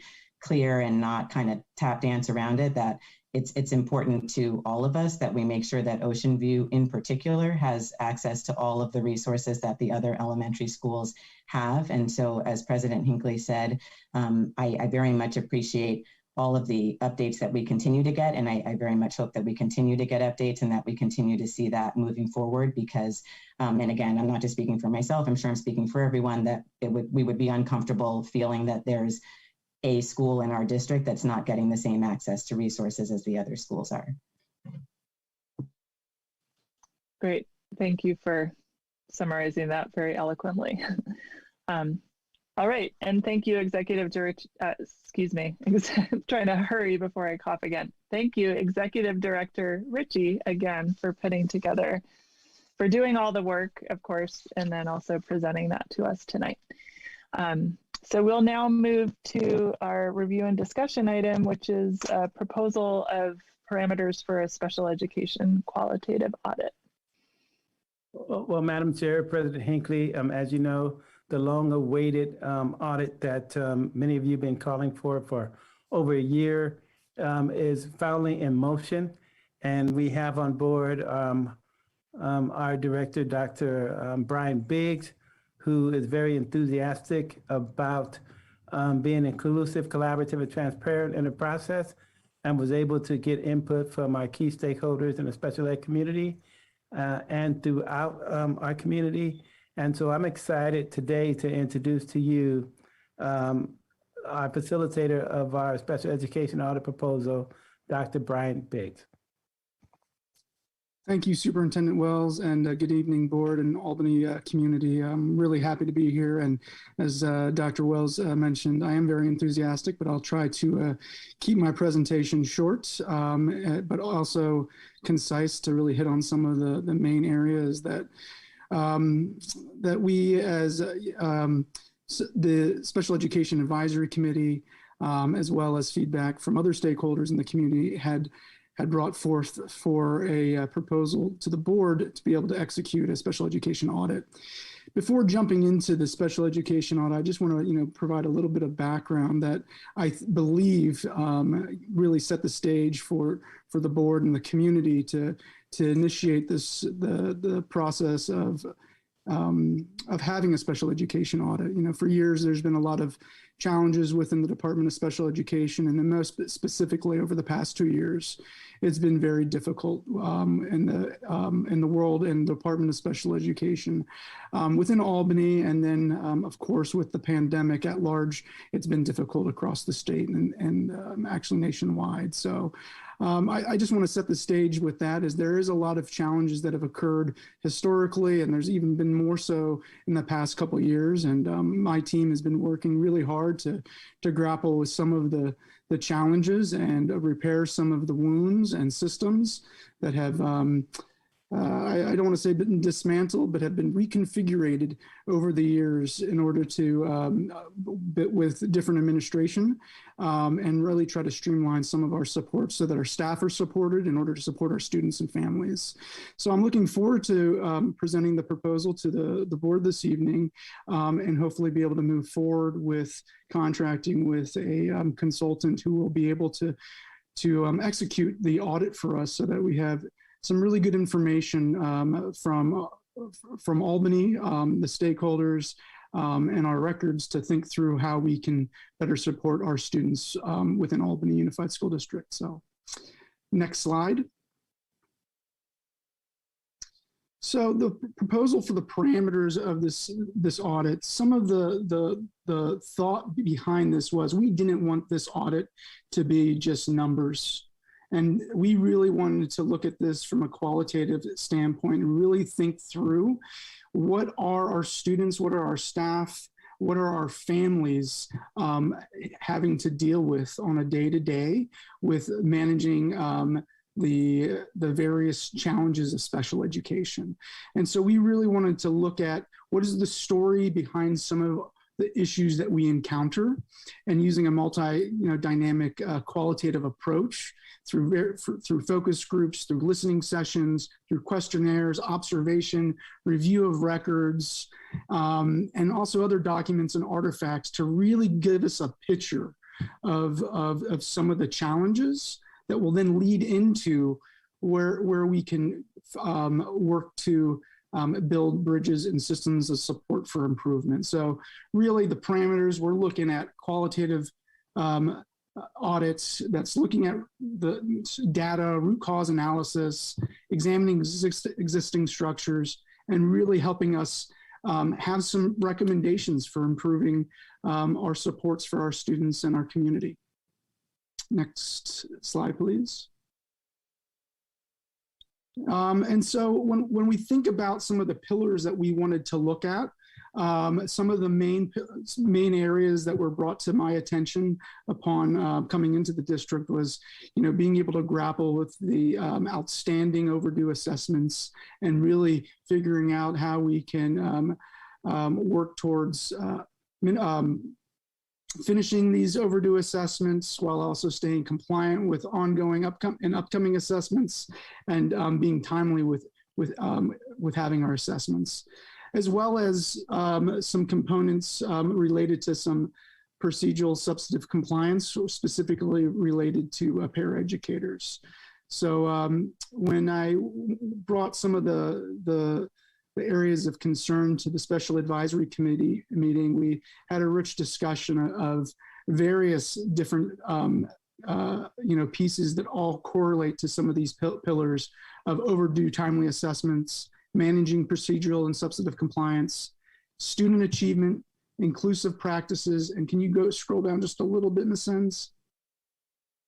And then also really examining, some of the issues. And CDE, I apologize, I left an acronym, but California Department of Education complaints, as well as due process complaints that would be filed to the Office of Administrative Hearings. And as a district, like any other district, we have different accountability measures, and families have rights to be able to exercise. And we want to be able to really look at some of the areas where families had moved forward within a complaint process, either through the California Department of Education procedural complaints or through an Office of Administration due process complaints. So we can really understand what are some of the big areas of concern, so we can figure out better support structures.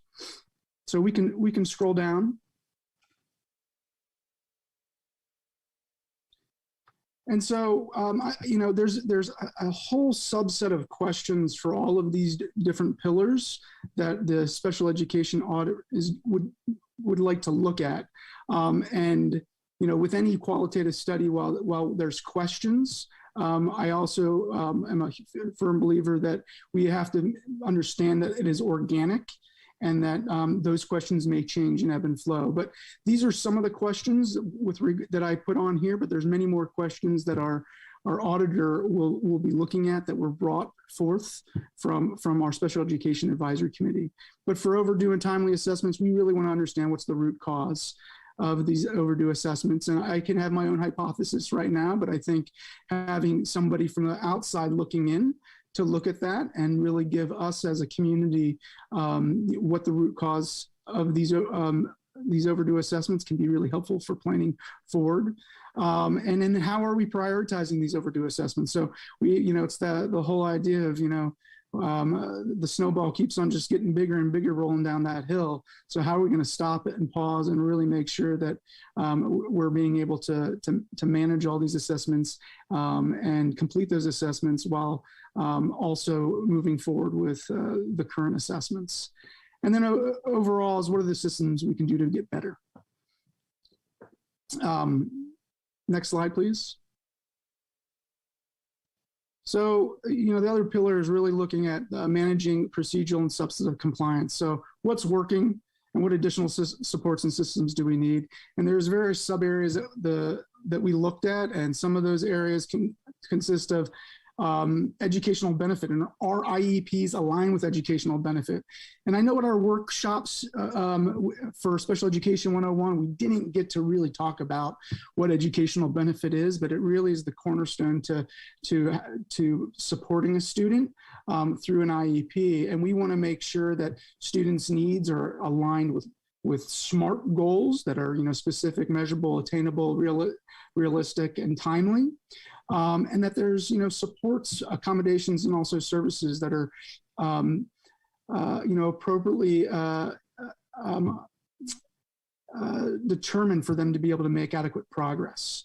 So we need to look at that, and it's one thing to be able to provide a student with an IEP. It's another thing to be able to provide a student with a compliant, substantive IEP that really has their needs being articulated within that IEP. And so, I mentioned SMART goals. Are these goals standard-based? Are they aligned with our Common Core standards? That's another really huge thing that we need to look at. Part of special education is our students have been identified to be not being able to reach the standards to the same extent. They may be able to reach it, but they need additional support to be able to do that. And so what Common Core standards are aligned to some of our academic-based goals so that we can better support students on moving forward with accessing the Common Core curriculum and closing that gap for them, for that particular student.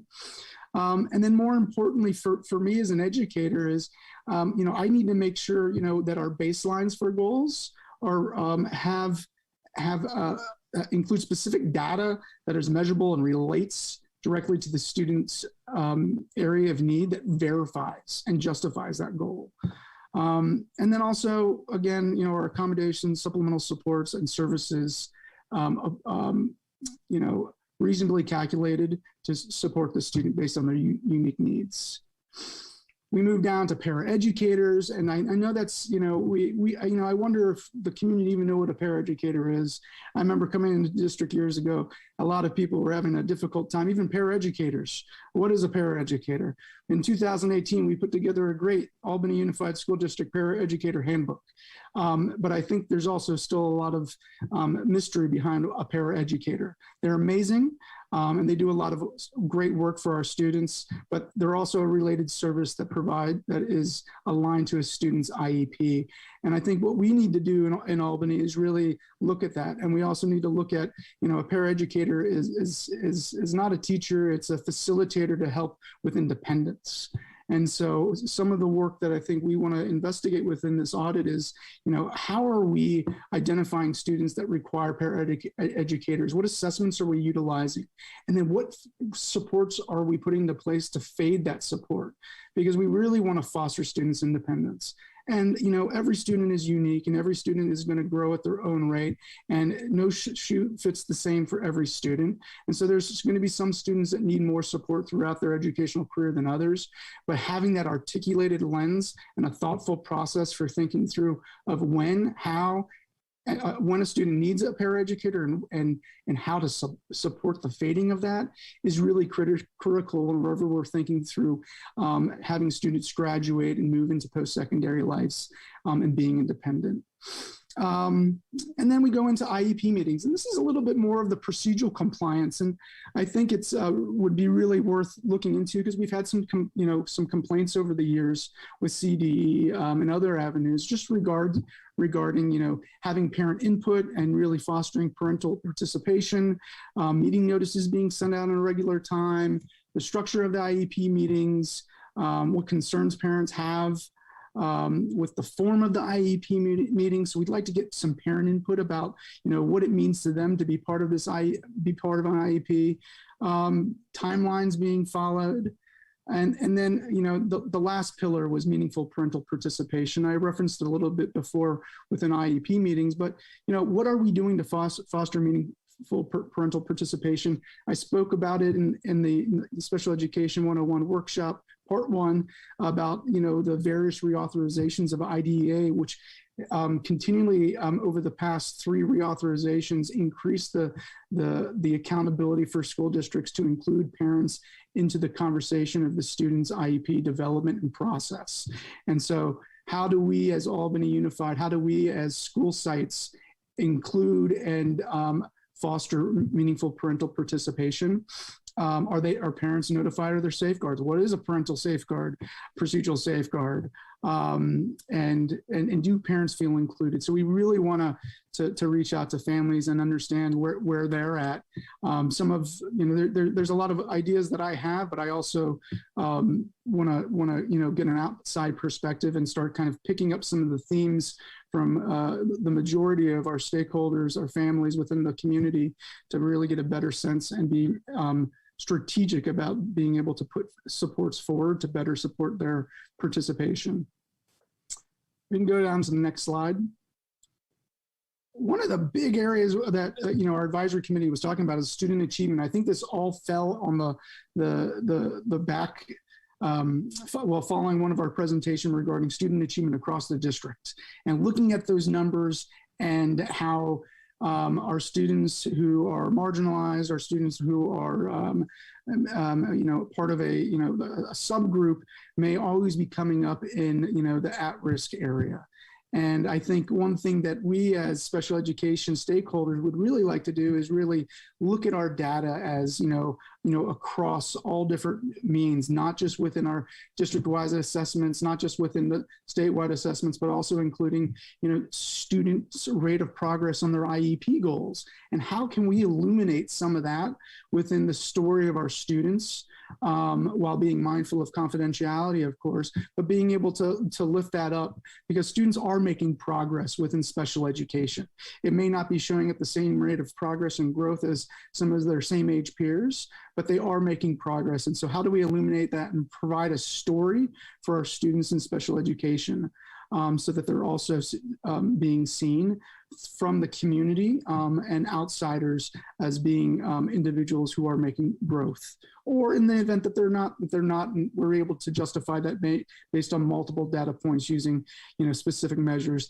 And I really think thinking through their unique circumstances of their goals could be really beneficial. And I think it would also be helpful for us to know is, how many students are making progress on their goals, because then we need to really make a determination, like, are our goals not reasonably calculated, which is a whole nother story going back to substantive compliance. And so, I mentioned some of the things about having a metric, what intervention supports do we have across general education and special education that are aligned. One thing my department's doing right now is really getting invested in understanding the scope and sequence of some of our curriculum and intervention supports in special education across our programs, but also in becoming more informed and partnering with general education so that we're not perpetuating a silo, but really working with our peers so that we can help better close that gap for our students and support our students that are in special education to be more involved in general education. And then we also wanted to know a little bit more about the data. There's so much data within special education, but what does it look like for our number of students moving between restrictions? How many students are in a self-contained program for the whole day that then move out to a more mainstream inclusive environment? How many students are in a non-public school that actually step down back into a public integrated facility? And so how do we look at those numbers and really make sure that we see those numbers to make decisions within a department as well as a district, because there's a lot of money is being allocated for students in higher levels of restriction. And so it's good for us to be aware of that. It's also good for us to be aware of, are our current systems and supports working for our students, and having data to be able to show us the movement, either up the level of restriction or down the level of restriction, will give us a guide to know, giving us some data to know whether or not what we're doing is being effective, or if we need to pivot and do something different. And then also intersectional data. We need to unpack our students of different race, ethnicities, economic status, and really understand their positionality as a student with learning differences, and whether or not they may be an English language learner as well. So next slide, please. I think this is inclusive supports and practices is really something that is true to my heart, where I really feel like we as a district are moving with really supporting all of our students with moving in universal design and learning and being more intentional. But within special education, our charge is about inclusivity. It's about that level of least restrictive environment and helping students be more included with their same age peers within the general education milieu, so they have access to that rich firsthand instruction. And so I want us to look at what is our percentage of students that are outside of the general education setting for more than 49% of the time.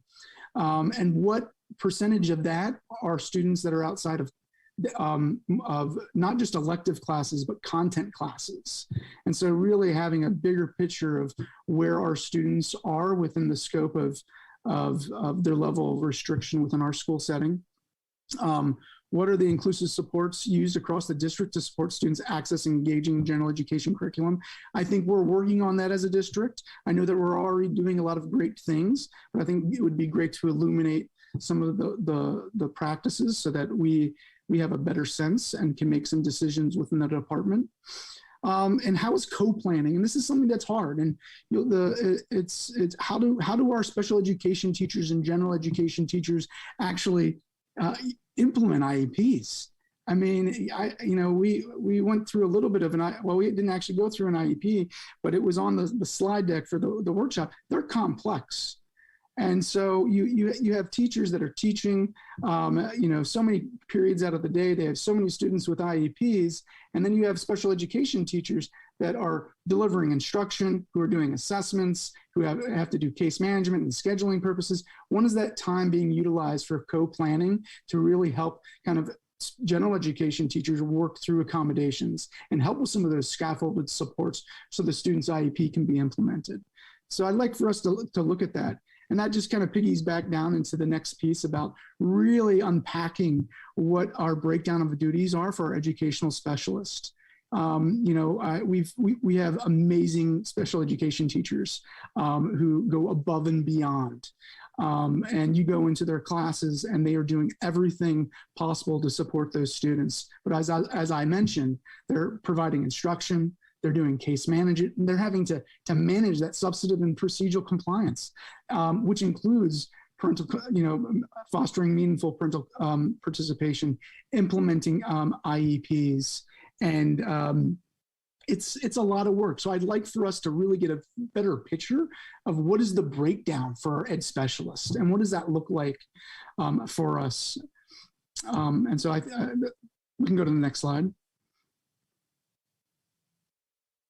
And then California Department of Education and Office of Administrative Hearings Due Process Complaints. It'd be great for us to really look into what are some of the themes that we've come across over the past few years with being out of compliance. And then, what does that mean for us, both with just the procedural and the substantive compliance issues, as well as the cost to the district? And then what are some mechanisms that we can implement to really mitigate ongoing issues across the district? And that is the last slide of pillars. I know that there was something that was left off of this, and I strategically left off the piece of the proposal, which in hindsight shouldn't have, but it was about, well, what does this mean as cost? And I was very fortunate to be able to be introduced to an amazing educator who has been in the field for years. She's been a school psychologist, a director, and she's worked for the California Department of Education for many years on the Special Education Task Force and helping with inclusive practices. And our SELPA director, Katie Babcock, introduced her to me because she's currently a consultant that I interviewed for doing this proposal. Her name is Maureen Bursman. And the cost for doing this, while it will be presented at the November 16th meeting for the contract, it is, for the intensive purposes for everyone to know, a really good deal at $1,250 a day, which is in her world 8-hour days, which does 8 hours a day, and it's not one consecutive 8 hours. It can be spread over time, and we negotiated initially 15 days that would be spread out over a couple months, but for her to be able to work with doing all the observation, review of records, and focus groups and interviews. So I will be quiet and answer any questions. Thank you so much. I imagine there will be a lot of questions. I think you can, thank you. I'll give folks a chance to raise their hands.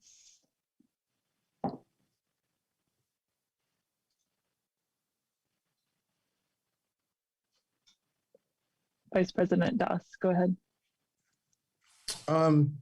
Well, thank you for a very detailed presentation, Dr. Biggs. Really appreciate it.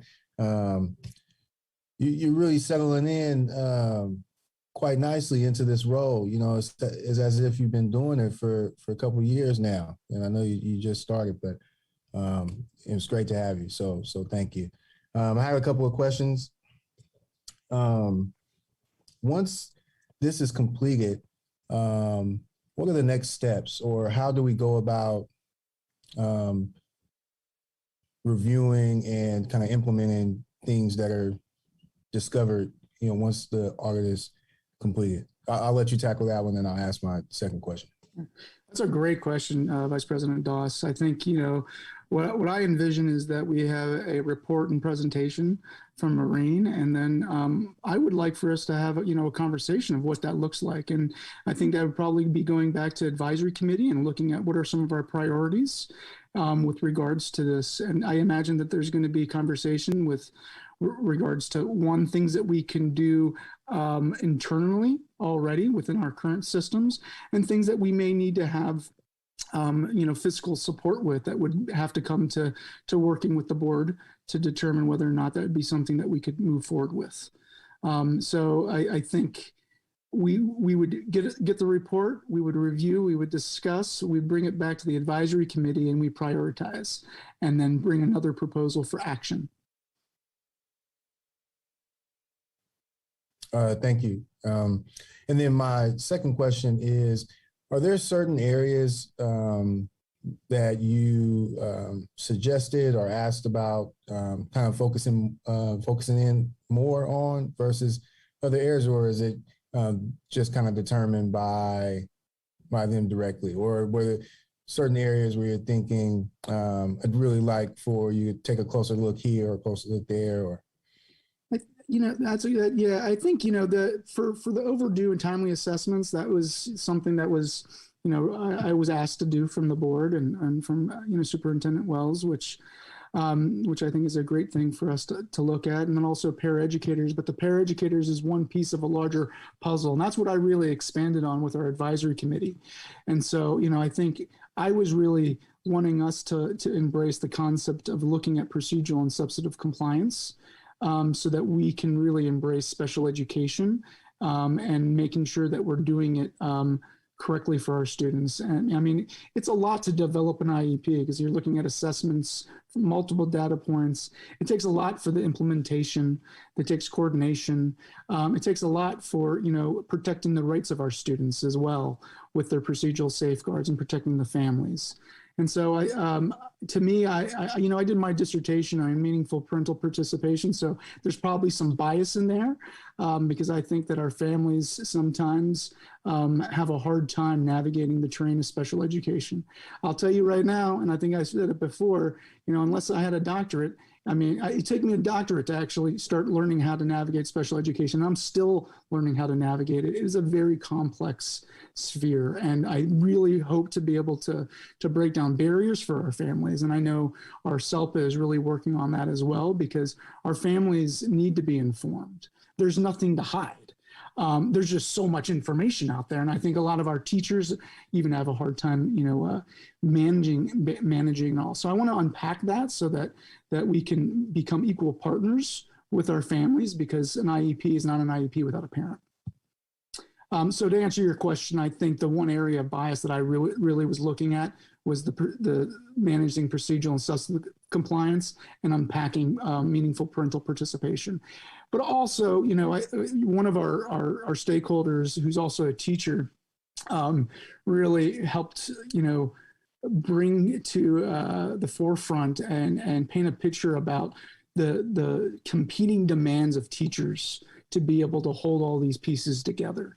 And I think that is, it's also really important. All these things are really important. So I'm really excited about looking at it.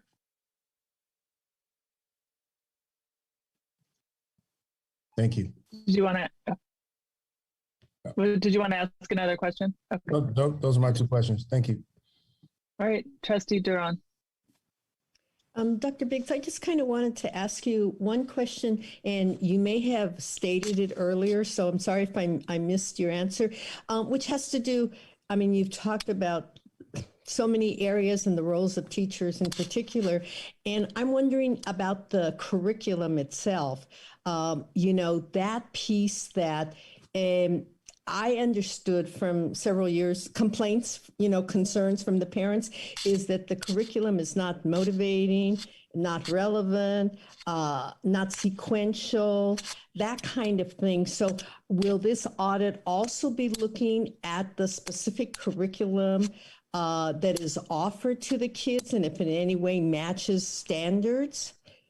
So yes, and I'm going to read a question that we put together And the question is, what are the inclusive supports used across the district to support students accessing and engaging in the general education environment and curriculum?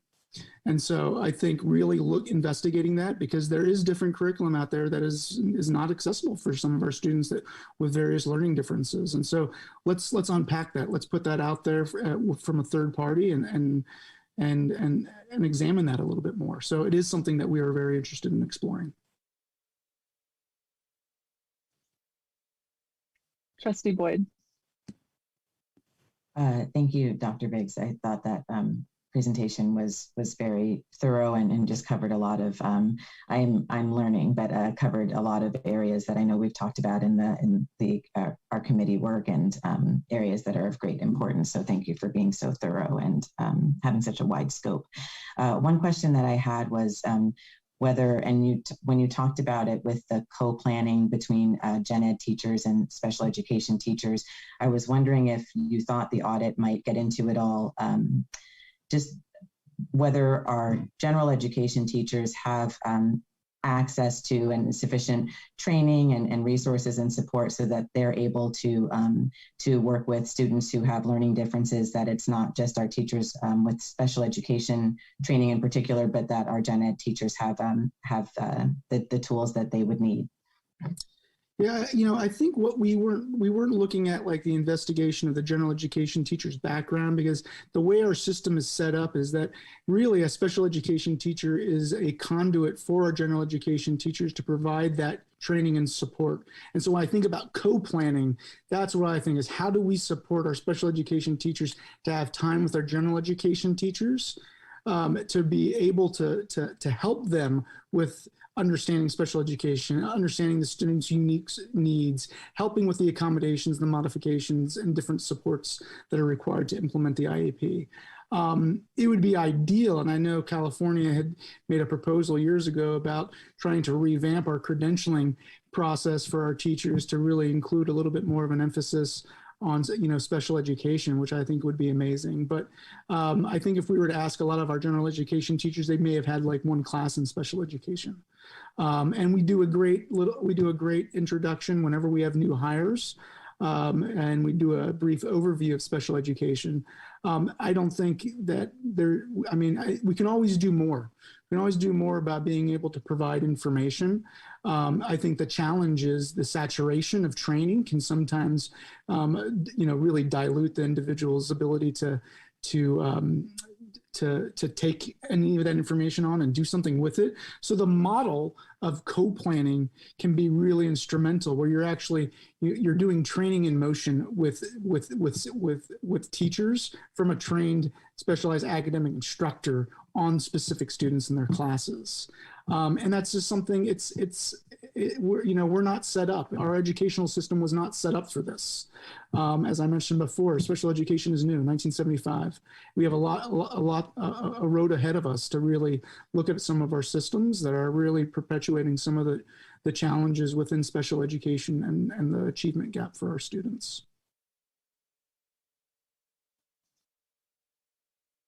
Thank you. I have a question about the sort of next step, or this, to me, this is a great description of what I think we're looking for, and I'm really excited to have all of this information. So I guess my next question is, do you think, are there entities out there that can really deliver this to us, along with a sort of, implicit in the description is some analysis of, what could you be doing better, or in comparison to what are some other strategies that you might try using. But could you maybe just give us a sense of, was this written with some knowledge that there is some set of firms or experts or whatever out there that's going to be able to come in and really do this work and deliver it to us? Yeah, so part of the interview process for the educational consultant that would be doing this was, I told her, we first did an interview where kind of talked, big picture of what we wanted. And then I said, you know, I really want to bring this to our advisory committee. And she's like, well, make sure when you're talking with your advisory committee to really think through some of the essential questions that you want us to answer. And so these are already been presented to the consultant. She's already signed her contract and is waiting for us for the board meeting next week for it to be approved so that we can send a fully executed contract to her, because she's ready to rock and roll. And so she has the experience. She's done this multiple times, and she was recommended to us from our SELPA director, Katie Babcock. Got it. Okay, I guess I heard part of that earlier and didn't quite grasp where we were in the process. So what is the amount of, I guess, what are we, my original, you know, when we were first talking about this a couple of years ago, we were told this was, you know, very expensive, a lot of money, and too challenging to do. And so I want to make sure we're not sort of lowballing it now, and that the board hasn't been presented with a request to actually spend a certain amount of resources on this. And I know we talked about this a little bit tonight, but I'm just trying to, again, get a grasp on, you know, how much, when is this sort of conversation with the board about what we can actually expect out of this process and whether we're investing what we need to get the product that we're looking for? So you know, as I mentioned earlier, when working with the consultant, we negotiated a rate of $1,250 a day, which is equivalent to an 8 hours for a day, and we set a not to exceed 15 days, or whatever, 15 times, or 120 hours of direct work. And so I think it's less than $20,000, $18,750. Maybe Jackie can, I got a calculator here. I can figure it out. And it is a negotiated rate that is lower. And I mean, to be honest with you, I mean, as the board may not know, as educators who are having to work with agencies, we're businessmen as well. And we work to be able to come to a negotiated rate that's fair and reasonable. I do it with outside vendors, with non-public schools, residential facilities as well. And this is what we were able to land on. There are other agencies that can be more expensive, but from my understanding, from talking to colleagues within the area, and the reputation that the consultant that I selected, I feel like she's going to be able to give us the quality and answer the questions that we've put together for her based on these 5 different pillars. Okay, great. That's good to hear. So the contract hasn't come to the board yet, but we're going to see it, that will have this description built in there. Yeah, I'll put it of the work on the board backup. It will be for next week on the 16th. Okay, got it. Any other questions, board? Go ahead. No, I just want to say, I want to remind the board, this is our new process, is to bring it forward and just kind of have some general discussion and have the board weigh in prior to coming back with it on the agenda for review and action. And I think the board appreciate this process much better based on the feedback the board has been giving us. Got it. I think what confused me is that normally we just have a discussion about the scope of a project, which then gets bid out to different possible providers of that service. So this is a little bit different, that we already have the provider identified and that we're being told what the parameters of that will be. Yeah, based on the stakeholders' input, and I think that's always been the board direction, is to make sure that we are including the stakeholders. But if the board wishes for us to do something different, let us know. We're more than willing to make adjustments. We just want to be transparent and collaborative and make sure our stakeholders have input. So it might still be a little foggy, but we can try to clear it up next time. Yeah, it's fine. It's the opposite order of how we've done things in the past. And I didn't realize from the presentation or the slides that we already had the provider. That wasn't identified in the materials ahead of time, I guess, which is fine. I'm just clarifying it. But I mean, I've identified someone, but with board I get that. I can look at somebody else, but I'd also compel the board to, one thing, Trustee Boyd, asked me when I first came on is what do I need? And I said time. And that's true, but I also need a little bit of trust. And I know it's hard because the board has been through a lot the past 2 years there's been 4 directors in my seat, both 2 that were temporary, but 2 that were full term.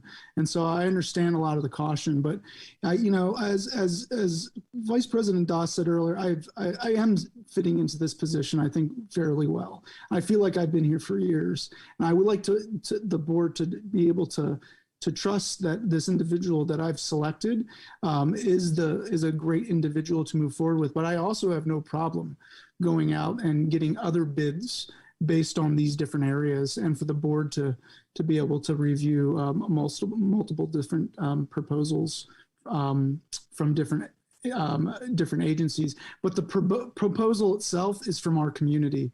The consultant is just agreeing to do this based on a certain number of their rate. Got it. Yeah, I'm not quibbling with any of that. I'm just trying to clarify that because it is a little different than, just trying to clarify. All right. I want to move to our public comment and then come back to see if there's any other comments from the board and make sure that you have whatever direction you feel you need. It sounds like this is already on the agenda for approval next Tuesday. Okay. So we have one comment from Cheryl Thies, I believe. Thank you so much. I just have a couple of questions. First, I want to appreciate the board because I was able to cross out several of my questions because you asked them. So thank you so much. It also just lets me know that you've been listening and you're asking questions that really get to the heart of what I think the community cares about.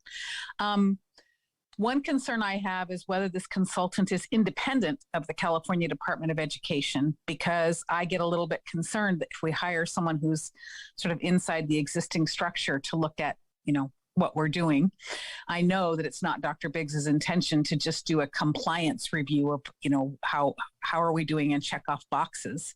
But to our Sarah's point about recommendations, I want to make sure that this audit comes up with not just here's all the places you need to improve and here's what you're doing well, but also here are specific, concrete recommendations about how you could change what you're doing to make it more effective. And those questions that you've raised about the curriculum, for example, is a good example when we found out, I think, on the Special Ed Advisory Committee that no special educators were involved in choosing the math curriculum, which has been something a lot of students have struggled with.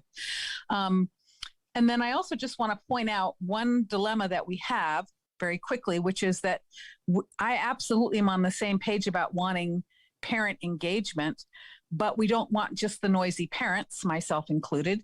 So the question is, if we already know that's a problem, how do we then go out and make sure that we solicit input from people who haven't participated when that's one of the things we're looking at in terms of understanding why? So a very, very strong, robust, dare I say it, plan to really reach out proactively to families who may not have been traditionally heard is really, really important. Thanks so much. Thank you. Go ahead, Mary.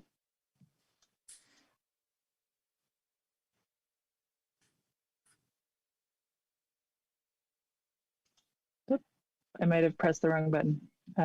Neri, you should be able to speak. I see that you muted me after you had unmuted me. Sorry. I see how it goes. Go ahead. Yep, anyway, you're good. So I wanted to start first by echoing Cheryl Thies's previous comment, which is it's great that this assessment or audit is not focused strictly on compliance, because if it were, then it would not be student-centered, and that we would land in the exact same place where we are right now, or where we have been thus far. So it's great that the third and fourth points that are going to be audited are student achievement and inclusive practices and supports. It's also great that you are going to get input after getting the audit as to what to do and what to prioritize, rather than come with the priorities ahead of time, even though the audit hasn't even taken place. What I would like to ask again is that the auditor not be focused strictly on benchmarks, meaning is this district better or worse than middle of the road districts, which is to say, are we mediocre or not, but rather if the district is going to use benchmarks, that it compares to the state-of-the-art districts in California and across the nation, so that's our goal, to make AUSD the best district across the United States. Thank you. Thank you.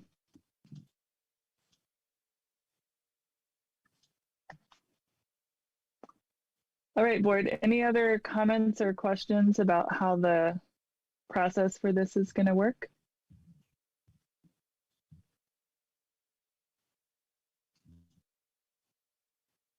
Yeah, Trustee Duran.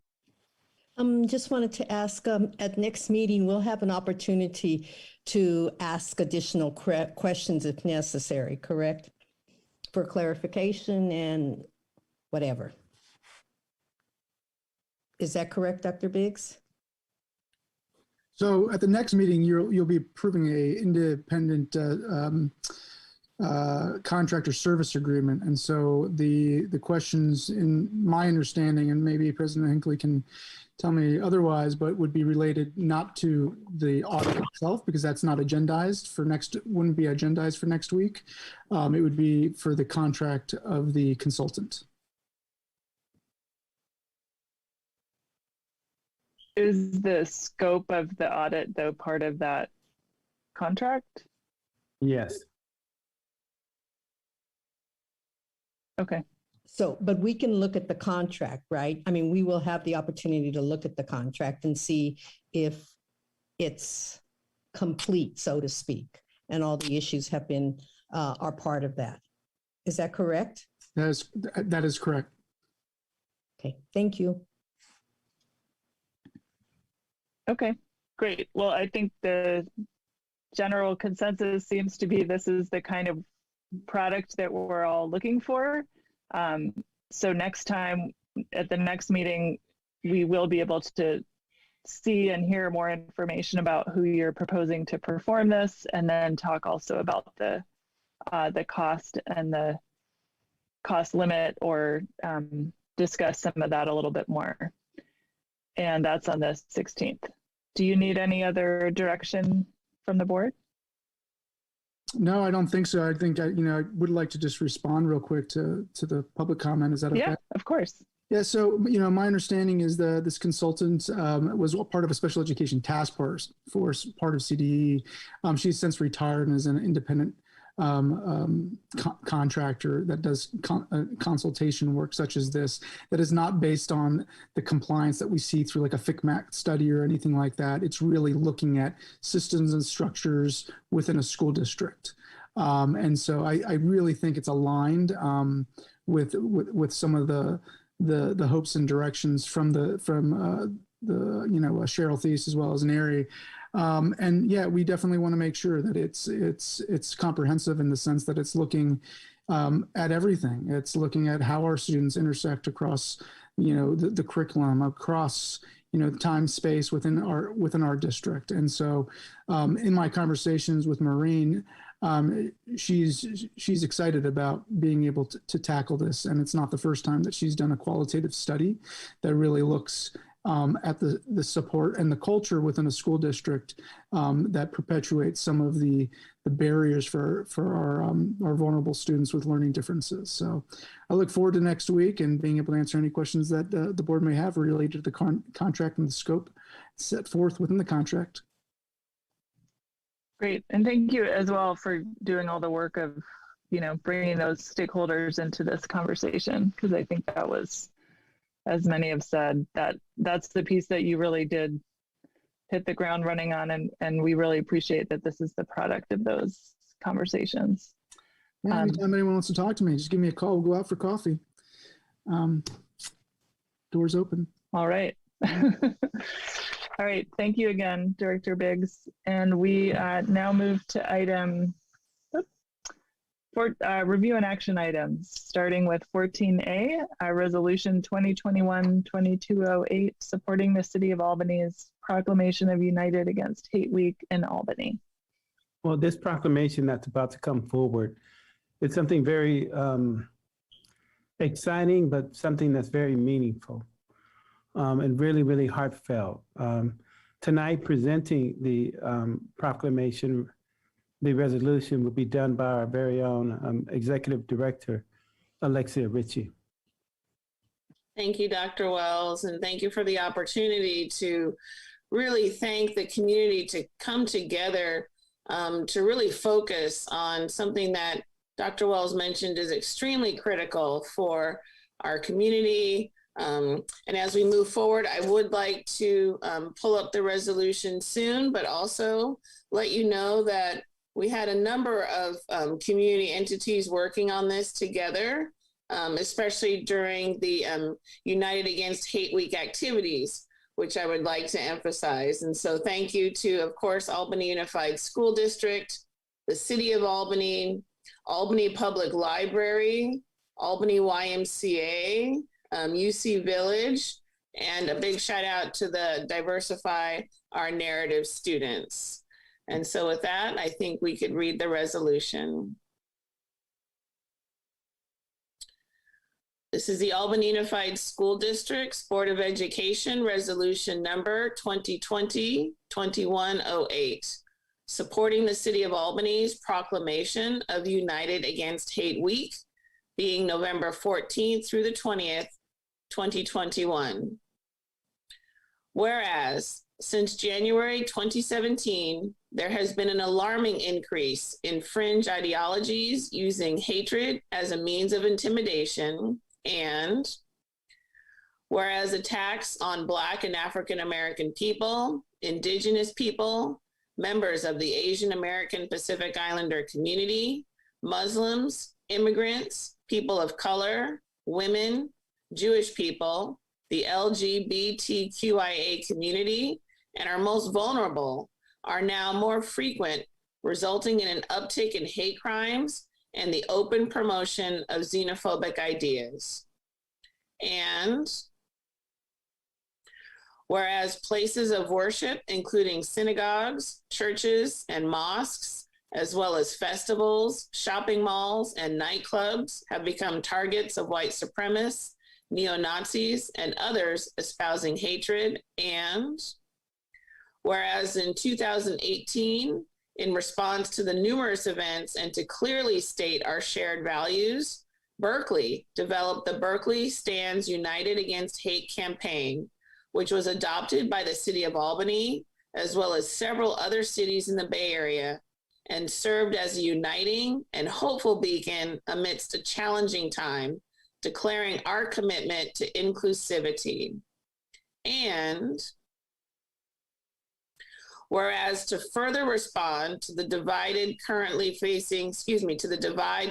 facing our nation, cities across the Bay Area are organizing the 4th annual United Against Hate Week that will take place November 14th through the 20th, 2021.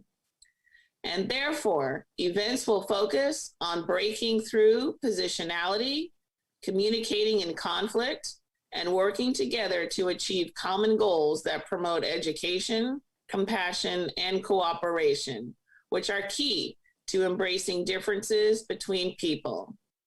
Therefore, be it resolved the Albany Unified School District supports the City of Albany's proclamation of November 14th through the 20th, 2021 as United Against Hate Week, and will support and encourage appropriate educational and community events.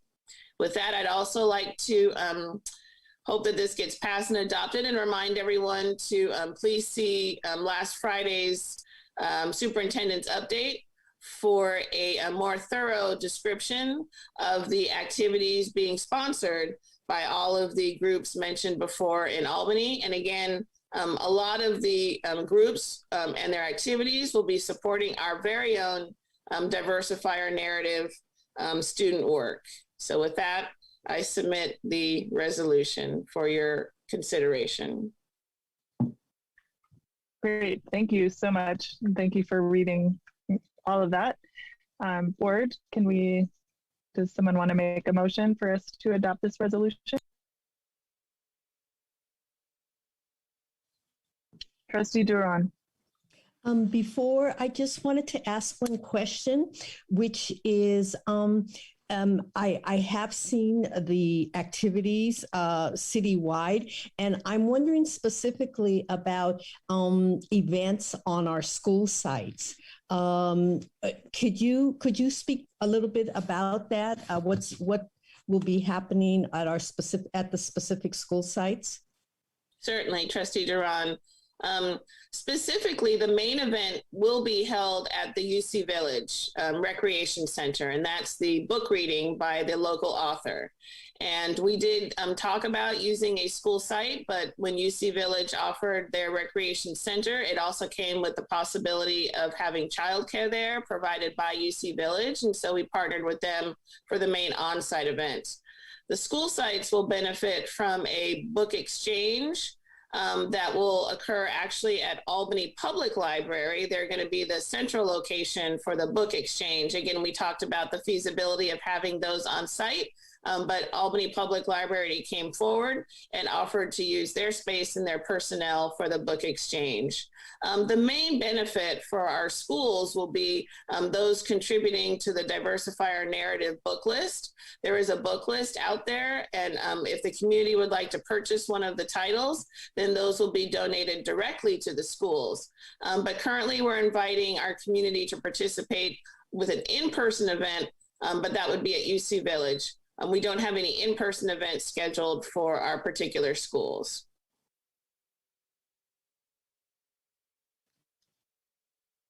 Any other questions, board, before we make a resolution?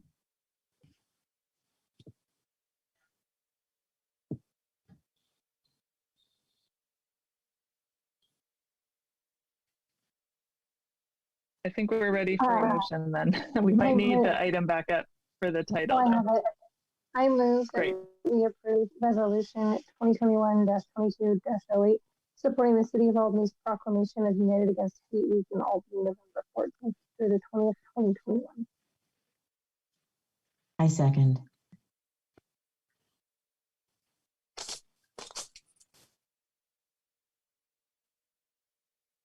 Student Trustee Dana? Yes. Student Trustee Lyra? Yes. Trustee Boyd? Yes. Trustee Davidson? Yes. Trustee Duran? Yes. Vice President Doss? Yes. President Hinckley? Yes. Thank you. Great. Thank you again, Superintendent Wells and Executive Director Ritchie, for bringing that forward. And hopefully we'll get some more funds raised for our student effort. We now move to a series of action items that start with, so we're skipping item 14B that was pulled from the agenda. So we have a series of ratifying MOUs and some salary amendments, starting with item 14C, ratification of the Memorandum of Understanding between the California School Employees Association and Albany Unified School District. Madam Chair, President Hinckley, the next series of items will be facilitated by our Chief Human Resource Officer, Marina Gonzalez.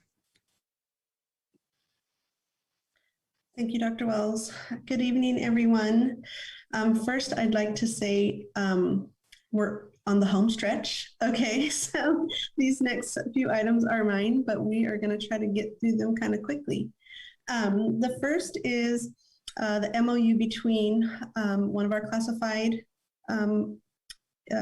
employee groups, CSEA. The CSEA represents our paraeducators and our clerical staff. And this MOU, what am I trying to say? Their contract is closed. So we didn't open any articles, but we do have some language in their contract under Article 6 wages and salaries that says that they have what we call a Me Too. So at the last board meeting, you'll recall we ratified a tentative agreement between the district and our teachers union in which we agreed upon a 3.5% salary increase for ATA members. And so then because CSEA has a Me Too in their contract, we're bringing the 3.5% salary increase forward for approval so that we can apply that to their salary schedules as well. And so that would be retroactive to the beginning of the year. And I think if we keep going, I think maybe it's a separate attachment with the agreement. And here we have similar language that you saw on our tentative agreement with teachers, and that we are applying 3.5% ongoing salary increase on the salary schedules. But there's also a recognition of the additional 1% increase that is represented in the increase in health and welfare benefits.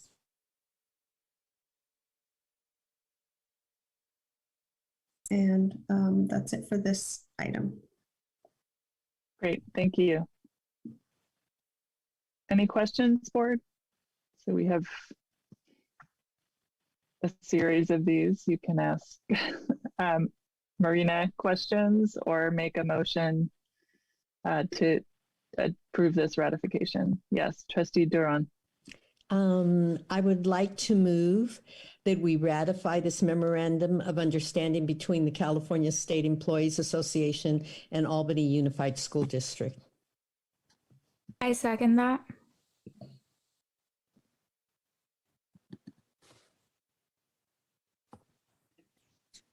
Student Trustee Dana? Yes.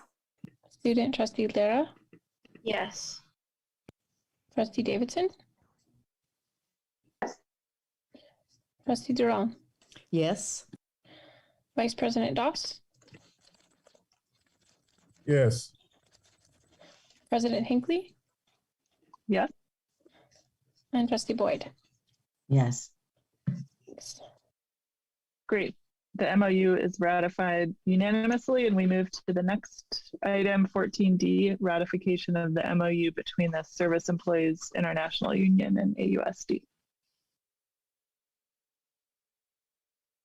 Okay, so this one is just a little bit different. It's two-part.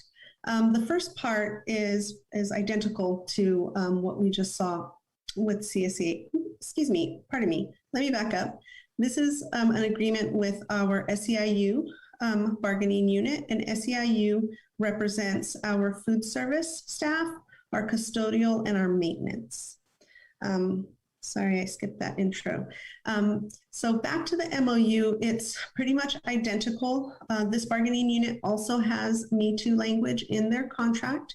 And the agreement, like I said, the language is identical. There's 3.5% salary increase with a 1% recognition for health and welfare benefits. There's a second piece to this item, and that is a tentative agreement between SEIU and the district. Their contract had expired, but the parties agreed to have the contract just extended for the 1 year. So this year, the contract is extended to June 30th, 2022, and we will begin negotiations on a full 3-year reopener for next year. And so if we can open just the agreements, just to take a peek.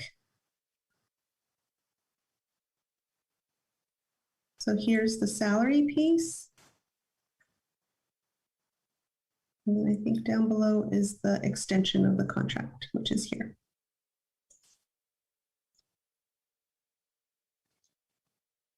Great, thank you.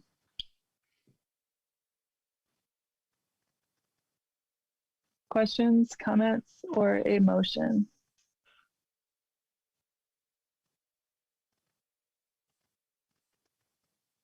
I move that we approve the salary amendment and the memorandum of understanding between Service Employees International Union and AUSD. I second.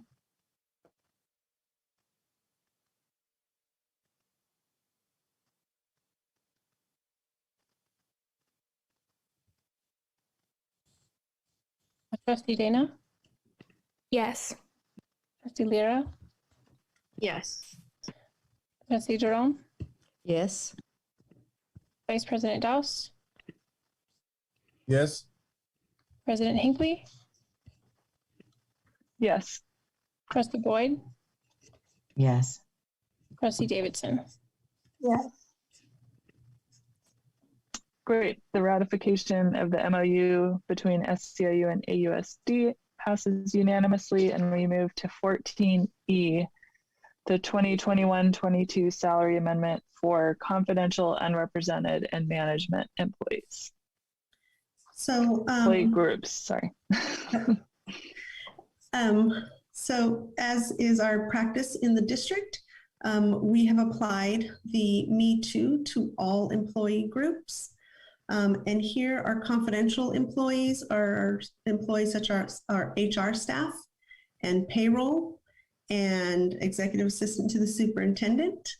Our unrepresented folks are folks like our program specialists, occupational therapists. Some of our technology folks are unrepresented. And then management, of course, are going to be our principals and assistant principals, directors, and cabinet members. And here we don't have an agreement, it's just the background. So we are applying the same 3.5% salary increase to the salary schedules. And it's just a one-pager. Great, thank you. Questions or motions? We're going to get faster and faster as we go through these. Yes, Trustee Duron. I move that we approve salary amendment for 2021-2022 school year for the confidential, unrepresented, and management employee groups. I second. I'm sorry, who seconded? I think Trustee Boyd. I got it. I mean, first. two people, but let's Okay. she was a little bit ahead. Okay, Trustee Boyd, thank you. Trustee Dana? Yes. Trustee Lira? Yes. Vice President Doss? Yes. President Hinckley? Yes. Trustee Boyd? Yes. Trustee Davidson? Yes. Trustee Duran? Yes. Thank you. Great. Item 14E passes unanimously, the salary amendment for confidential, unrepresented, and management employees. And we have our last item, or last in this series, 14F, the amendment to hourly pay rates for classified, substitute, and unrepresented employees. So this item is to address some of our hourly rates for employees. Actually, Julie, if we could bring up the attachment or the chart for the hourly rates, it might be a little, oh, is it maybe page 2? Here we go. So when we're hiring for substitutes for some of our classified positions, We just want to, the goal is to have the hourly rate be the same rate as step A of that salary schedule. So here you'll see some of the positions that are represented by CSEA and SEIU. And so we're just bringing those rates up to the same rate as the first step in those salary ranges here. And then part 2 is what we call the unrepresented hourly. These are going to be, a lot of your positions here are pool employees, but then we also hire for after school intervention folks. And for instance, at the bottom, you'll see yard aid. And so some of those rates were pretty outdated. Yard aid, I think, was just keeping up with minimum wage. And we heard that it was really hard to get folks to come and do our campus supervision at lunchtime. And so we're bringing that rate up to the same rate as our campus supervisors. And then again, with the pool folks, it's just adding 3%, 3.5%, so that we keep up and we're competitive, and we can compete with other pools in the area. And so that's what these rates are about. Great, thank you for that.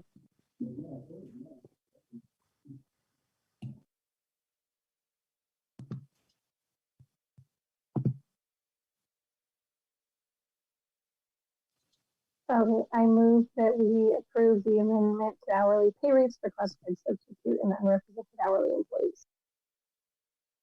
Second. Okay, Trustee Dana? Yes. Trustee Thera? Yes. President Hinckley? Yes. Trustee Boyd? Yes. Trustee Davidson? Yes. Trustee Jerome? Yes. Vice President Doss? Yes. Thank you. Great. Item 14F, the amendment to hourly pay rates passes unanimously, and we move to 14G, the provisional internship permit.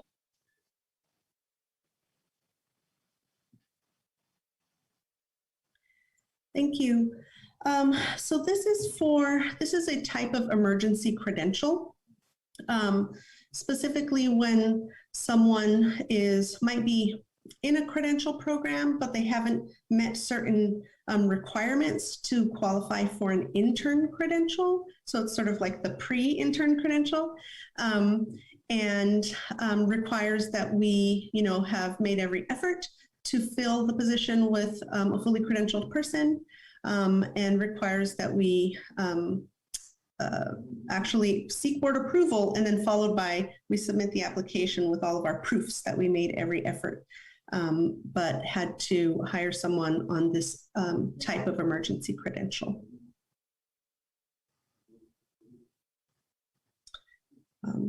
And here's a little information about the person who will be filling in on what we call a PIP.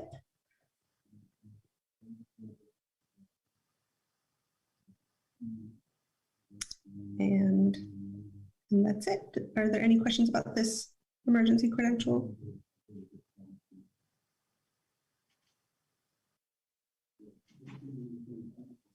I don't see any. Yep, go ahead. We're ready? Let's do it. I move that we approve the provisional internship permit. I second.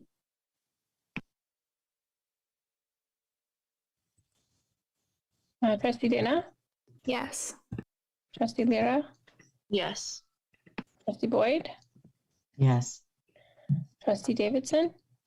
Yes. Trustee Jerome? Yes. Vice President Doss? Yes. And President Hinckley? Yes.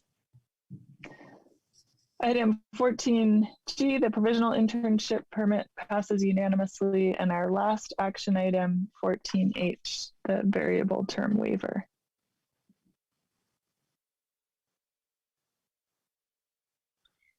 Here again, this is just a different kind of emergency credential. This individual, actually, you may recognize, we brought it forward before under a provisional intern permit. But by the time, the application got to the commission, the individual had met some of the requirements. And so that provisional was rejected. So now they're still sort of in an in-between place, and in their program, working towards a full music credential. But in the meantime, we do have to apply for a variable term waiver, which is again an emergency credential. I think so. You might recognize the individual here from a couple months ago. Do you have any questions on this one?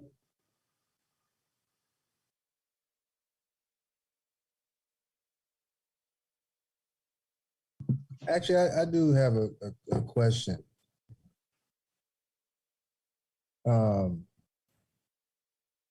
Is there a time limit on this in terms of like when it needs to get done, or whether it needs to be approved, or a limit on how long they can be working under this emergency credential? how long they can be working under this emergency credential? These two types actually will only be issued for the school year. So it can be a full school year, or if it's, we're in November, then it's just, 8 months or however long we have left. Yeah, so there is a limit. Mm-hmm. Okay, and then if for some reason it doesn't have, like, what happens? Well, if the individual doesn't complete their credential program, sometimes there are other types of emergency credentials that can keep applying for, but eventually they'll finish their program. Okay, it's sort of just as timing. Sometimes people start their program like mid-year, and they might not be scheduled to finish until a summer or something, and we need time for them to complete the program and to be recommended to the commission for their full credential. But in the meantime, we need something to cover them, and so the commission allows for these various types of what I call emergency credentials. Okay, so there's safeguards in place, so we'll never like get up to a point where we're in a uncomfortable position or anything like that. It gives there's safeguards. Yeah. Okay. Safeguards for us and for them to continue being able to work on their full credential and still be employed. Got it. Thank you.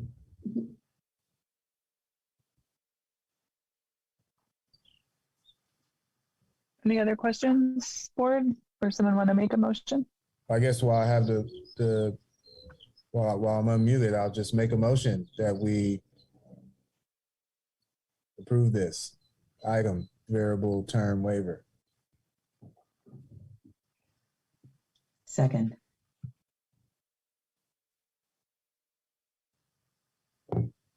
Trustee Dana?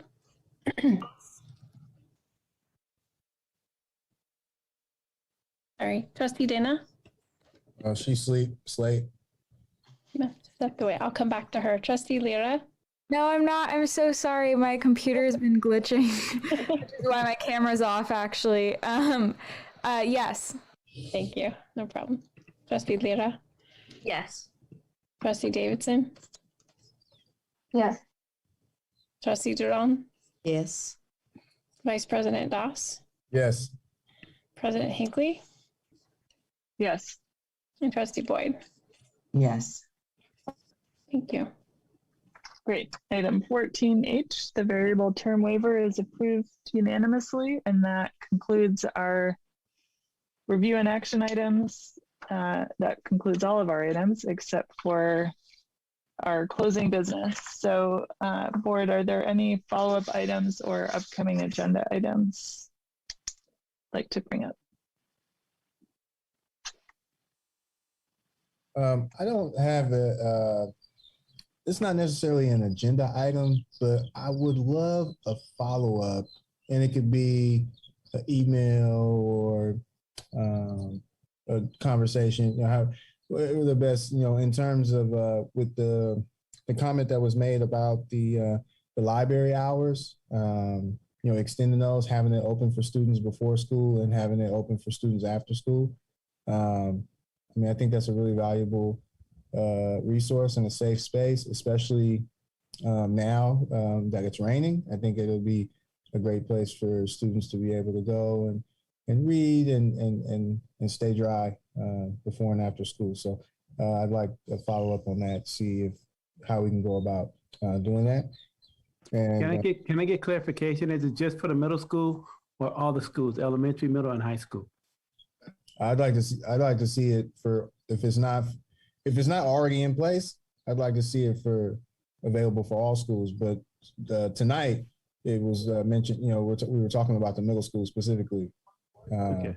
But I think it would be a great resource for all of our libraries to be available at this time. Thank you for that.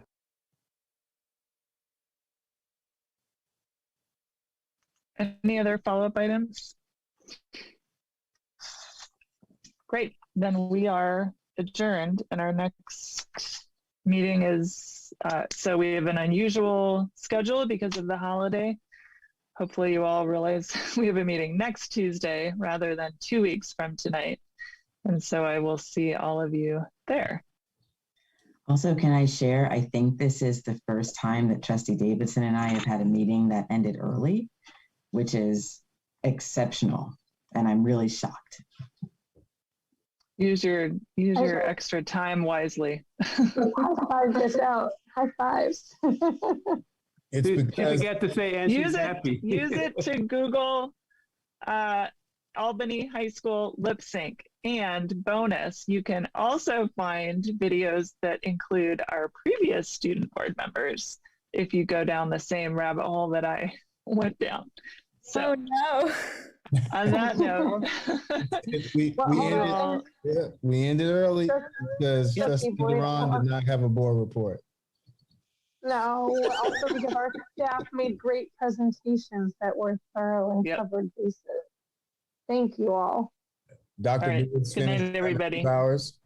Good night.